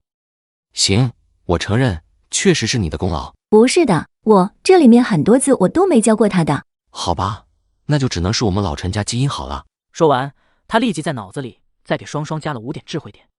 过了2秒钟，双双仿若顿悟般道：爸爸，我懂了。我闺女真厉害。说着，又给双双加了10点智慧点。宿主，智慧点用在他人身上时，功效不是永久性的，请仔细阅读以下解释。功效持续的时间长短与受益人接受的智慧点多少是成正比的。若定期给受益人补充一定量的智慧点，则受益人的智商会有所增长，但增长速度有限制，最终智商高度也不会超出人类极限。且此方法只对智商未定型的人类身上有用，对智商已经定型的成年人无效果。智慧点给予量的标准：7岁以下儿童每月至多给予2000智慧点，7到10岁每月至多给予5000智慧点，10到18岁每月至多给予智慧点1万。这玩意儿还能增长智商，所以智慧点是6个核弹 Pro Max Plus。那既然这样的话，为了2个孩子的未来，以后每月都要给他俩补充一部分智慧点了。看来得抓紧时间给俩小祖宗赚智慧点了。接下来的几天，陈11从同城网和张师傅上门平台接到的单子逐渐增多，各种各样的室内家居安装的活儿，他几乎接了一个遍。他在2个平台上的安装记录数据以及好评数也积累的越来越多，只不过就是找他上门维修的单子，他一个也没接到过。绑定系统的第10天中午，在干完一个装抽油烟机的活之后，陈11坐在车上，打开系统面板看了起来。年龄33岁，身体年龄33.000岁，当前智慧点62801万。终于，他的身体年龄跟实际年龄持平了。最后，他看了一眼银行余额41352.27元。这时，张师傅上门平台就响起了消息提示，对方下单的备注里写着：安装挂式空调、油烟机、智能门锁、智能窗帘、浴霸、花洒、水龙头、智能开关等。下单人的名字是大米之家冰城店。大米之家这个品牌是主要做智能家居以及全套家电家居品牌的，这2年的知名度越来越高，在全国各地也都有线下店。他们卖的产品基本都是包含免费上门安装服务的。张师傅平台评估出来的上门费用是500，不做多想，他点击了接单。刚接了单子，电话就打了过来。喂，你好，请问是陈师傅吗？对，我是。你好，你好，我这里是大米之家滨城店的工作人员。刚才我给您下了一个单，需要安装很多家电及家居产品，不知道您收到没有？哦，收到了。不过你们不是自己有安装人员吗？是有，但是我们这边的安装人员出了点情况，所以只能临时从网上找安装师傅。具体原因我就不细说了。您看您能接这个单吗？挺着急的，用户要求今天必须全都安装好。能装，时间也来得及，但我需要提前说好，你们的产品我之前可没装过，而且我也没受过你们的培训，所以我不敢保证能做得像你们自己的安装师傅那么专业。没事的，我们相信您的能力，选择您也是我们经过对比之后的结果。整个滨城市的安装师傅，您的技术最全面，而且你也是唯一一个没有得到任何差评的。行，那我去，你给我发地址吧。好的，另外我们现场还有一位工作人员会协助您，到时候您可以让他配合您工作。是吗？那好的。还有人做帮手，那就更好了。挂掉电话后，陈11到了指定小区后，陈11按照大米之家的工作人员发的门牌号找到了这户人家。可能由于这户人家刚装修完没多久，需要散散味儿，所以门是开着的。刚出电梯，陈11就听见这户人家屋里传出来一个女人的抱怨声。我也真是服了你们了，亏我这么信任你们这个牌子，专门把所有东西都买的你们家的，结果你们就派了这么个2把刀过来给我安装。安装师傅出事情了，关我屁事。我要的是服务。再说，那你们可以提前说呀，提前说我就不让你们今天派人过来了，真是耽误我时间。行了行了，让那师傅赶紧的吧，真是服气了。陈11听到后皱了皱眉头，看来是个不好惹的主。走到门口后，陈11敲了敲门。你好，我是大米之家派过来的安装师傅。说话的同时，他看见屋里站着2个人。快进来装吧，我赶时间呢。行。这时，那个小年轻急匆匆的就朝他跑了过来，小声问道：师傅，你都会装饰吧？我们公司都跟你说过了吧？陈11放下手里的工具包。差不多吧，你是送货的。我也是大米之家的安装师傅，只是我是学徒，还没出师。哦，那我们开始吧，别让人家户主等着急了。好。接着，陈11就带着小年轻麻溜的干了起来。女户主就在一旁像监工一样看着他俩干活。小心点，别磕了，尺寸可得量好了哈。装好之后记得帮我调试好。人家心里有怨气也正常，陈11很能理解。陈师傅，你应该干了不少年头了吧？我看你干的比我师傅都快，都熟练呢。还行，干了有10来年了吧？多，那怪不得呢。那你比我们店里的2位师傅经验都要丰富呢。女户主听了，心里也总算踏实了下来，干了10来年，应该没啥问题，便也就不多说话了。很快，下午4点多的时候，在2个人的配合下，所有的产品都安装好了。您验收一下吧。好嘞。因为这可比小赵告诉他的时间早了整整1个多小时呢。接着，他就挨个验收了起来。行，没问题。师傅，留一个你的电话吧。我有个公寓酒店，过段时间要装修，10来个房间，到时候你去帮我安装房间里的电视、空调、门锁什么的吧。验收完后，女户主对陈11说了一句，她很满意陈11干的活儿，板正、漂亮、利落。刚好他在一栋公寓包了10几个房间，准备做公寓式酒店，干脆就想着让陈11去干这活儿。行啊，可以。他当然愿意了，10来个房间是个大活儿，肯定比他每天从网上接活赚得多，赚得稳定啊。主要是这种私下联系的活儿，又不需要经过平台扣钱，一举两得。随后，他就跟女户主留了联系方式。好，那就这样，那你们可以走了。行。下楼后，陈11就上了自己车，然后让大米之家滨城店那边点击了确认结单。平台扣去的100块钱佣金后，400块钱瞬间就打了他的账上，4000块钱系统奖励金以及200点体质点、200点智慧点奖励也顺势到账。这么多天下来，对于系统奖励，陈11兴奋的阈值已经被拔高了。但看着这400块钱的单子，他心里总有种亏了的感觉。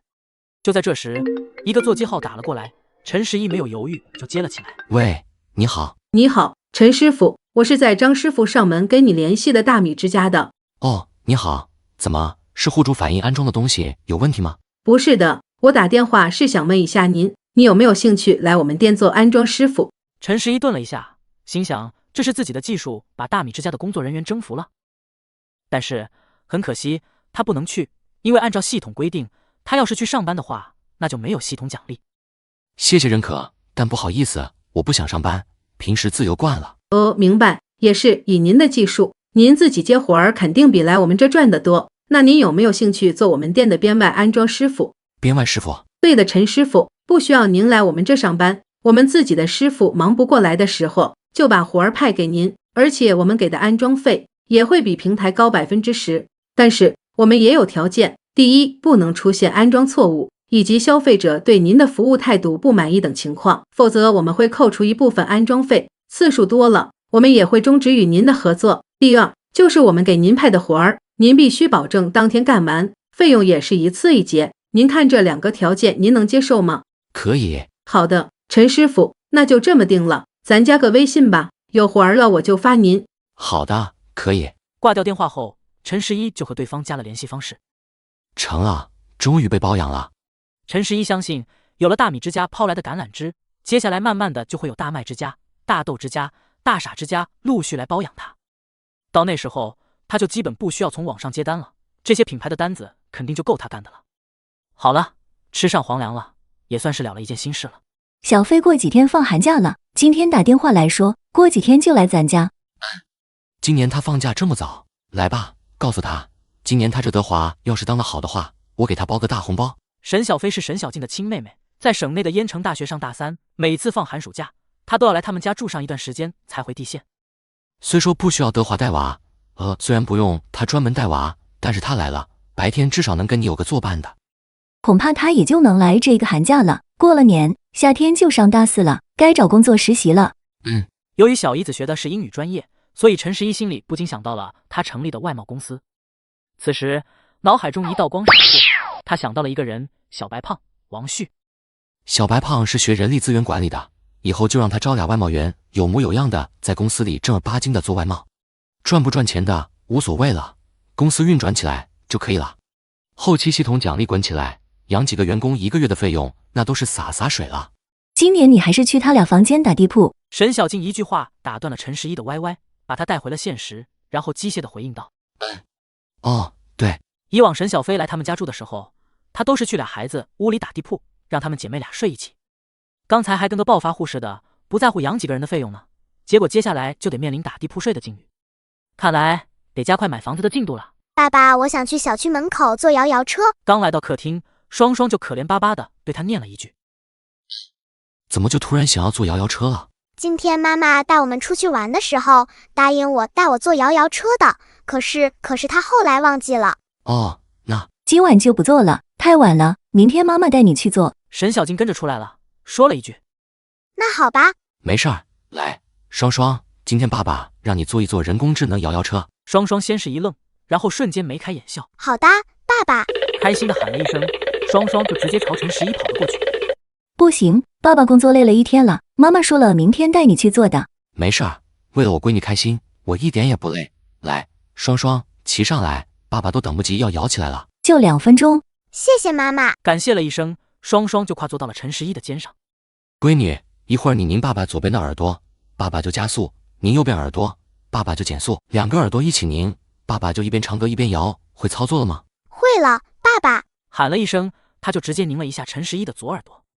陈十一二话不说，就开始前后左右的晃了起来。双双被逗得咯咯直笑。沈小静看了，觉得又无奈又好笑。这时，刚倒腾完自己玩具箱的东东也跑进。爸爸，我也要做。10块钱，随便做。这么贵？那为什么双双不用给钱？双双是爸爸开业的第1位顾客，简单。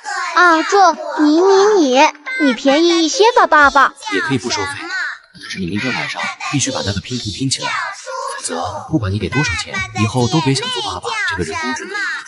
两孩子的性格不一样，所以教育方式也就不同。双双乖巧懂事，啥事儿都不用他和老婆操心。但东东这孩子有点皮，玩起来就忍不住，所以有时候就需要稍微给他设置一些条件。好，成交。那就上来吧，双双让弟弟坐一会儿。随后，陈十一就在东东的操纵下玩了起来。为了增强代入感，他嘴上也没闲着。爸爸的爸爸叫爷爷，妈妈叫奶奶，妈妈的妈妈。虽说唱的不咋地，但是这是俩孩子笑得那叫一个欢，平时他俩我也想做。聊了好几分钟，站在一旁看着你家家乐的事情，忍不住举起手来。那你说你能付出什么？陈小静嘴巴一咧，不再说话，就这样浅笑着看着陈十一。陈十一就好像是被突然断电了一样，停了下来。闺女，儿子，你俩的免费试做时间到了，下去吧，差不多时间该睡觉去了。噔噔噔噔噔噔噔噔噔，一大早就被手机信息声吵醒了。大米之家，陈师傅，凤凰河小区6栋1单元302安装。大米之家，陈师傅，新华大厦1503室安装。大米之家，陈师傅，滨海家园小区11号路2单元701安装。由于大米之家那个出车祸的安装师傅还没复工，所以转天一大早，他们就把属于这个师傅负责的活儿全派给了陈十一。吃过早饭，他没有耽搁，立马按照大米之家安排好的顺序，挨家挨户的上门安装。由于不少顾客买的不止一件大米之家的产品，所以很多户的安装费就不止180的。一上午，从早上8点到12点，4个小时的时间，他装了5家，一共赚了800块钱。这是纯纯的800块钱，没有任何扣点的。所以加上系统奖励，他一上午的收入就接近1万了。也正因为如此，所以陈十一这些日子也不打算在同城网续费了。大米之家的活儿都够他干的了，就没必要花那个冤枉钱了。中午，他去了羊汤馆，要了一碗30块钱的羊杂汤，5块钱的油饼，后来觉得不过瘾，又点了一盘葱爆羊肉，美美的吃了一顿，他才回到车上休息。趁这个空档，他给小白胖打去了电话。上集说到，陈十一美美的吃了一顿之后，回到了车上休息。趁这个空档，他给小白胖打去了电话，想问一下他有没有兴趣来给自己打工。陈哥，你好。小胖，王旭，忙着呢。不忙的，陈哥。哦，冷库的活干完了是吧？对的，干完了。你不干之后，我们又干了2天就没活了。陈哥，你那边有活吗？也不知道为什么，他就希望能跟着陈哥干活，莫名其妙的。呵呵，真聪明，有活，但是来我公司上班，月薪8000，保险公积金都有，双休不加班，你愿不愿意来？接着陈十一就把自己成立外贸公司，以及想让他帮着租房、招人、买办公用品的事情跟小白胖说了一遍。怎么样，有没有兴趣？这陈哥，我能行吗？行不行的，等你干了才能知道，我哪知道你行不行呢？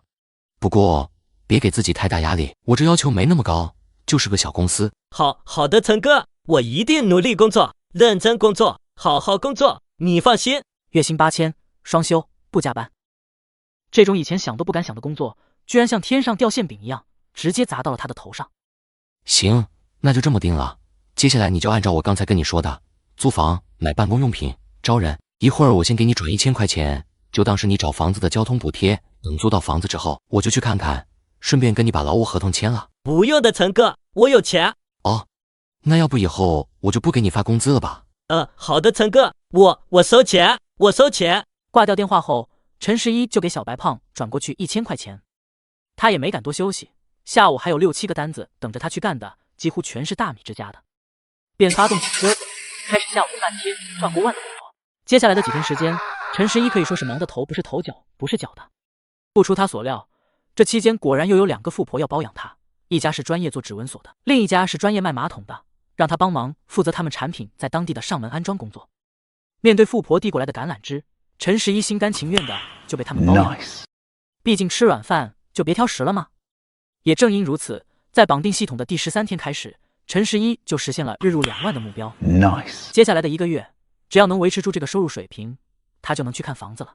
绑定系统的第18天中午，在装完最后一家的智能窗帘之后，陈十一怀着在产房外等待老婆生孩子的心情回到了车上，因为接下来他要再次见证奇迹的时刻了。没错，收下这笔安装费之后，他的智慧点就可以破万，并兑换新的自由职业技能了。拿着手机，陈十一在屏幕上哈了口气，又用袖子擦了擦，仪式感满满的。然后他就轻轻地点击了收款。检测的宿主完成1次上门安装工作。今天是宿主第18天从事自由职业，金钱奖励加150乘以18。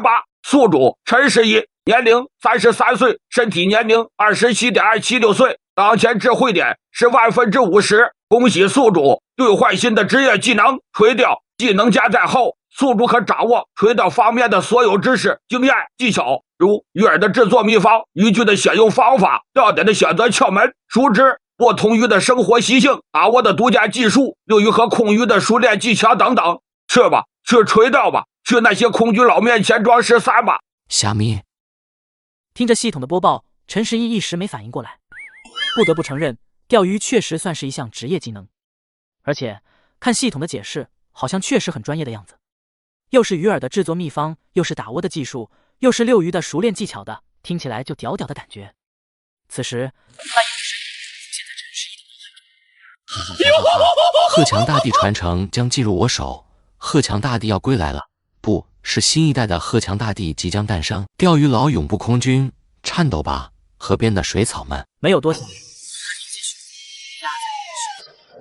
跟之前加在家居安装维修技能时，瞬间他的脑子里就被灌入了一股知识，黄若轩、对于材料、路亚等等各种他先前压根跟不起的化石，陈十一此时去做，就连每种钓法应该用的钓具鱼饵以及技能全都。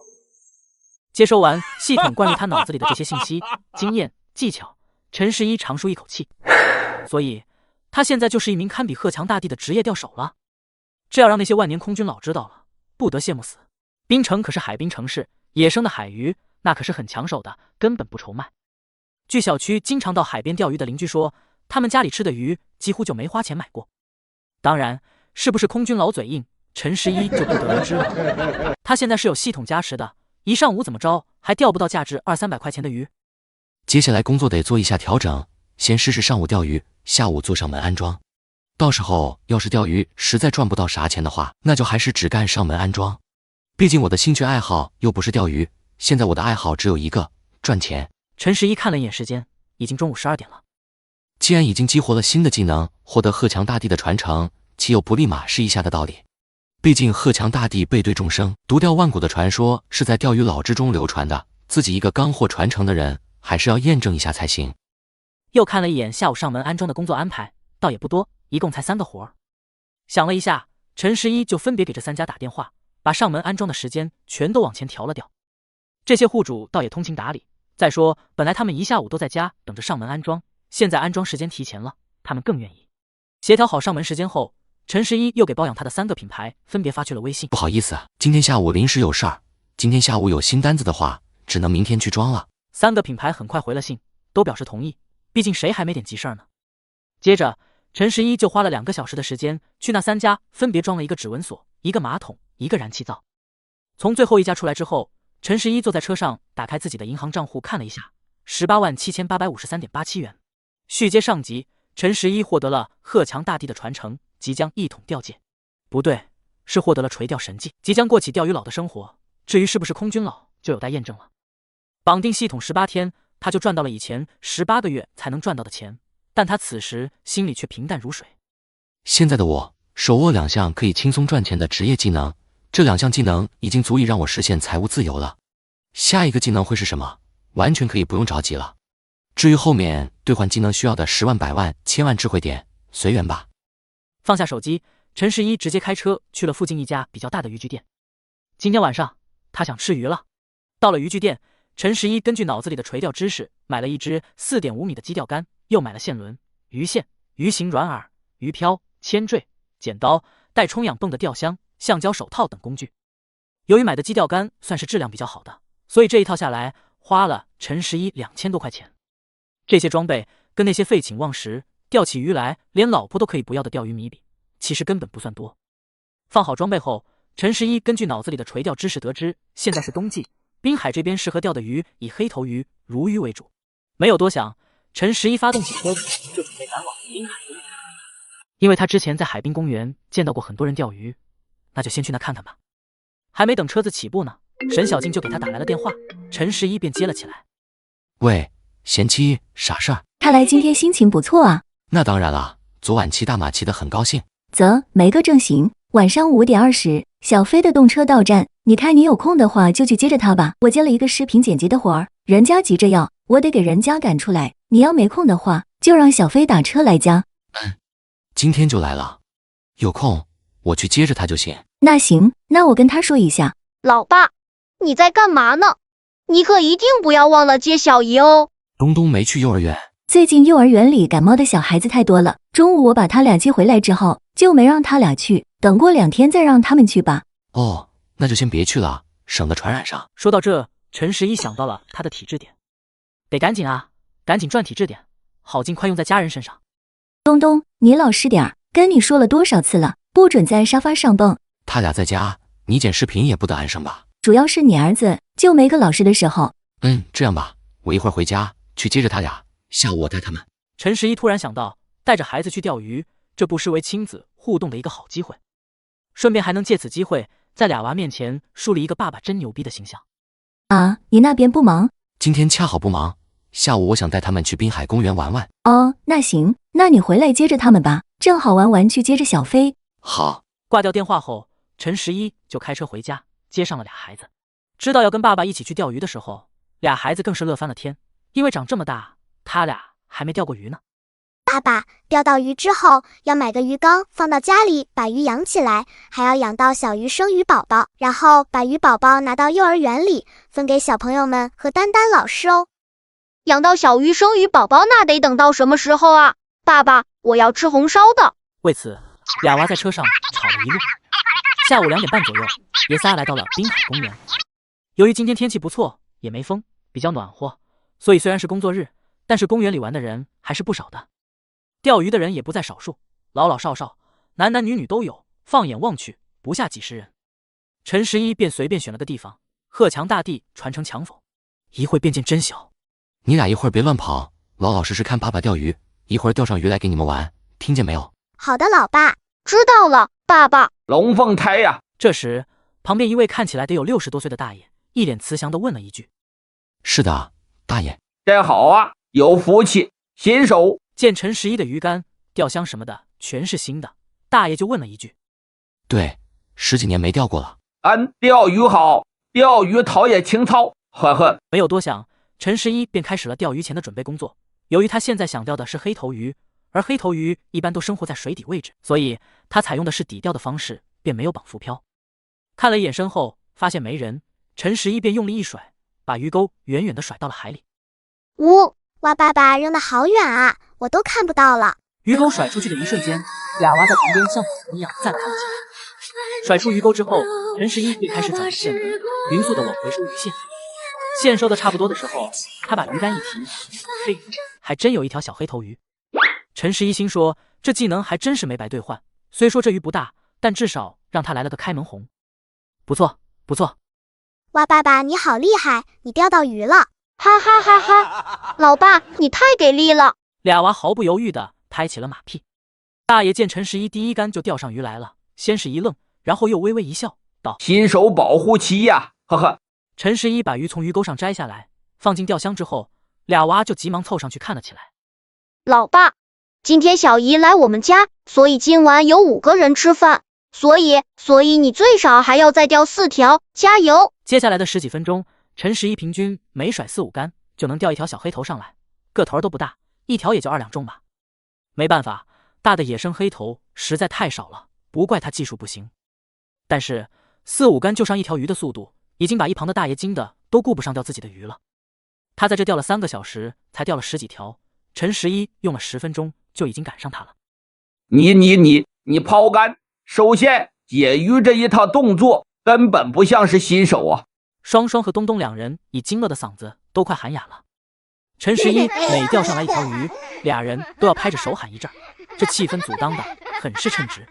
来这玩的市民有不少直接被他俩的喊声吸引过来，然后在他们身旁驻足看了起来。就连在其他位置钓鱼的人都纷纷拿着鱼竿来到了陈十一这边看了起来，有的甚至直接就在陈十一身边开始抛钩了。这么好的一个钓位让这小子占了，可惜了。可不是嘛，要是我早点发现这个钓位，我早就爆桶了。你们凑啥热闹呢？这是位置的问题吗？你们钓了这么多年鱼，自己什么水平你们心里没数？多从自身找原因行不行？这些人每人都甩了10多竿了，却没有一个人钓上来哪怕一条鱼。相反，在这期间他自己又中了3条鱼。直到这时候，旁边有人忽然意识到一个问题，这跟钓位没什么关系吧？纯粹是因为他们自己太菜了，是人家小伙技术太牛掰。过了几分钟，陈十一看了一眼时间，发现从他开始钓到现在已经过去半个多小时了。他看了一眼钓箱里的鱼，差不多能有个3斤吧。但是此时陈十一的心里却是挺失望的，因为他算的是经济账，而不是装逼的账。这些鱼虽然是野生的，但是由于个头太小，卖给鱼摊或者饭店的话，也就能卖10几块钱1斤。这3斤鱼顶多能卖30-40块钱，半小时赚30-40，那这还不如继续干上门安装呢。并检测到宿主对当前垂钓的收益产生不满情绪，系统前来提供提高收益的隐藏方案。并检测到宿主对当前垂钓的收益产生不满情绪，系统前来提供提高收益的隐藏方案。就在这时，陈十一脑子里突然响起了系统的声音。听到脑子里的系统提示音，陈十一直接愣住了。隐藏方案，所以系统这时还留了一手。这狗蛋儿要放在古代，这可是欺君之罪，要嘎头的。在心里骂了系统一番之后，陈十一还是乖乖的在脑子里问了一句隐藏方案是什么。回宿主，若宿主想提高垂钓带来的收益，可花费智慧点，提高鱼咬钩的几率，1智慧点可提高1%咬钩率。我擦，还能这么玩？不对，你这么玩是吧？狗蛋系统这是准备反向薅羊毛了吗？但骂归骂，陈十一还是老老实实的在心里算起了账。那要是把鱼咬钩的几率提高100%的话，岂不是意味着只要他扔下鱼钩，就立马能钓上鱼来？那他以后完全可以只靠钓鱼赚钱了呀！尤其是出海钓鱼，到时候肯定赚得更多。并检测到宿主有做白日梦的嫌疑，系统特来给予友情提示。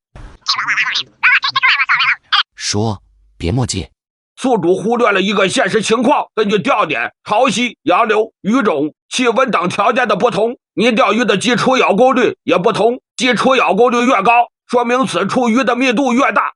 此刻宿主在此处钓黑头鱼的基础咬钩率为20%，但换一个钓点或者换一个时间，黑头鱼的基础咬钩率可能就只有10%。所以即便宿主花费点数提高咬钩率，最终钓到的鱼也不一定很多。好吧，他确实不该幻想的，因为他这系统的名字就那么朴实无华，怎么可能让他钻漏洞？但是不管怎么说，他至少发现了一个系统之前没告诉他的隐藏数据——基础咬钩率。说基础咬钩率吧。所谓基础咬钩率，只是用来衡量一个钓点某种鱼的密度的。基础咬钩率越高，说明这种鱼在此处越多，钓上鱼来花费的时间也越少。陈十一突然看向海面，那就花些点数试一试效果吧。为了避免被人拉去做切片，陈十一还是留了个心眼。他拿着钓具，带着俩娃，跑到了一个远离公园中心点、近海边、人很少的位置。俩娃乖乖地迈着小短腿跟在他身后，呼哧呼哧地跑着，笑得那叫一个开心，根本就不喊累。到了地方之后，陈十一就点开系统查了一下他在这个位置钓的话，黑头鱼的基础咬钩率很好，也是20%。接着他就直接花了80智慧点，将鱼的咬钩率直接拉到100%。恭喜宿主成功使用垂钓隐藏技能，但宿主此时只有50点智慧点，剩下的30点系统即做欠账，后续可补交。赠送友情提示：当黑头鱼不咬钩时，即代表此处已无黑头鱼，宿主可更换钓点或者调整钓鱼方式，改钓其他鱼种。我擦，还有这功能？好，那就来吧。接着陈十一就开始不要脸的疯狂抛竿收竿。好家伙，一竿一鱼啊！就算有人在水下给他往钩上挂鱼，都没这么快啊！鹤强大帝转世也就这样了吧。俩娃开心的直接疯了，要不是陈十一让他们别喊，俩人现在嗓子恐怕都得喊哑了。没几分钟，他的钓箱就盛不下鱼了，里面全是个头儿一样大的黑头鱼。你俩在这帮爸爸看着，爸爸去那个小卖店一趟，你们俩别乱跑。好的，爸爸。陈十一随即就跑到了公园里不远处的小卖店，花2块钱买了几个大的黑塑料袋，然后迅速的跑了回来，把钓箱装不了的鱼全都装到了黑塑料袋里。就这么钓了20分钟，黑头鱼不咬钩了。他看了一眼岸上的鱼，差不多有10来斤左右。没有耽误时间，他立马把浮漂绑上，然后调整了一下浮漂的位置，让鱼钩漂在离海底2米多的位置，开始钓鲈鱼。系统在这里钓鲈鱼的基础咬钩率，咬钩率为5%。陈十一一愣，特喵的，这么低？这说明这地方鲈鱼比较少，密度比较低。没有多想，他又花了95点智慧点，把咬钩率拉满，又掉了差不多半小时，鲈鱼也不敢钩了。孩儿们，换位置。对着已经笑得脸都疼的俩娃喊了一声，陈十一提起吊箱和2塑料带鱼，就往不远处跑去。好的，老爸。爸爸，你慢点儿。到了新的钓点，陈十一再次喊出系统，询问基础咬钩率。但这次他本来激动的心情一下就平静了下来。系统的回复是：此处黑头鱼咬钩率为 0.002%， 鲈鱼的咬钩率为 0.001%。陈十一愣着神想了一下，很快就明白了，那就是这地方是几乎没有这2种鱼的。至于其他鱼种，陈十一不用问就知道，咬钩率肯定更低，因为这地方其他鱼种本来就更少。又换了2个地方，系统给的答复依然差不多。爸爸，我累了。老爸，我不累。陈十一看了一眼时间，发现已经4点多了。俩娃跟着他跑了这一大圈，确实得累了。而且他还得找地方把鱼卖了呢。卖完鱼，差不多就该去接他小姨子了。好，那我们去卖鱼。卖鱼的途径有很多，可以卖给饭店、鱼摊、个人。衡量一番，决定卖给饭店。挑了几条个头比较大的黑头和鲈鱼，留出来自己吃。接着便开车去了之前吃过饭的东河楼。东河楼的经理也不含糊，看了一眼陈十一的鱼，直接当场全要了，一共卖了450块钱。看起来卖的钱不算多，但是架不住陈十一一共才钓了2个来小时啊。回到车上，陈十一立马点击收款。检测的宿主完成1次垂钓工作，今天是宿主第18天从事自由职业，金钱奖励挣450元乘以18，本次工作的收入为450元，用12.1小时，时薪为214.28元。经系统测算，本次工作体质点奖励加320，智慧值奖励加320，扣除所欠125点智慧点，剩余智慧点奖励195。宿主陈十一，年龄33岁，身体年龄27.131岁，当前智慧点10,195。看着系统奖励面板，陈十一嘴角开始上扬。第2项职业技能的实验到此算是结束了。算上上午赚的1万多，又是日入2万的一天。走，去接小姨。陈十一对坐在后座的俩娃说了一声，但是却没得到回应。他回头看了一眼，发现俩娃已经头靠着头，半躺在后面睡着了。陈十一欣慰地笑了笑，发动起车子开往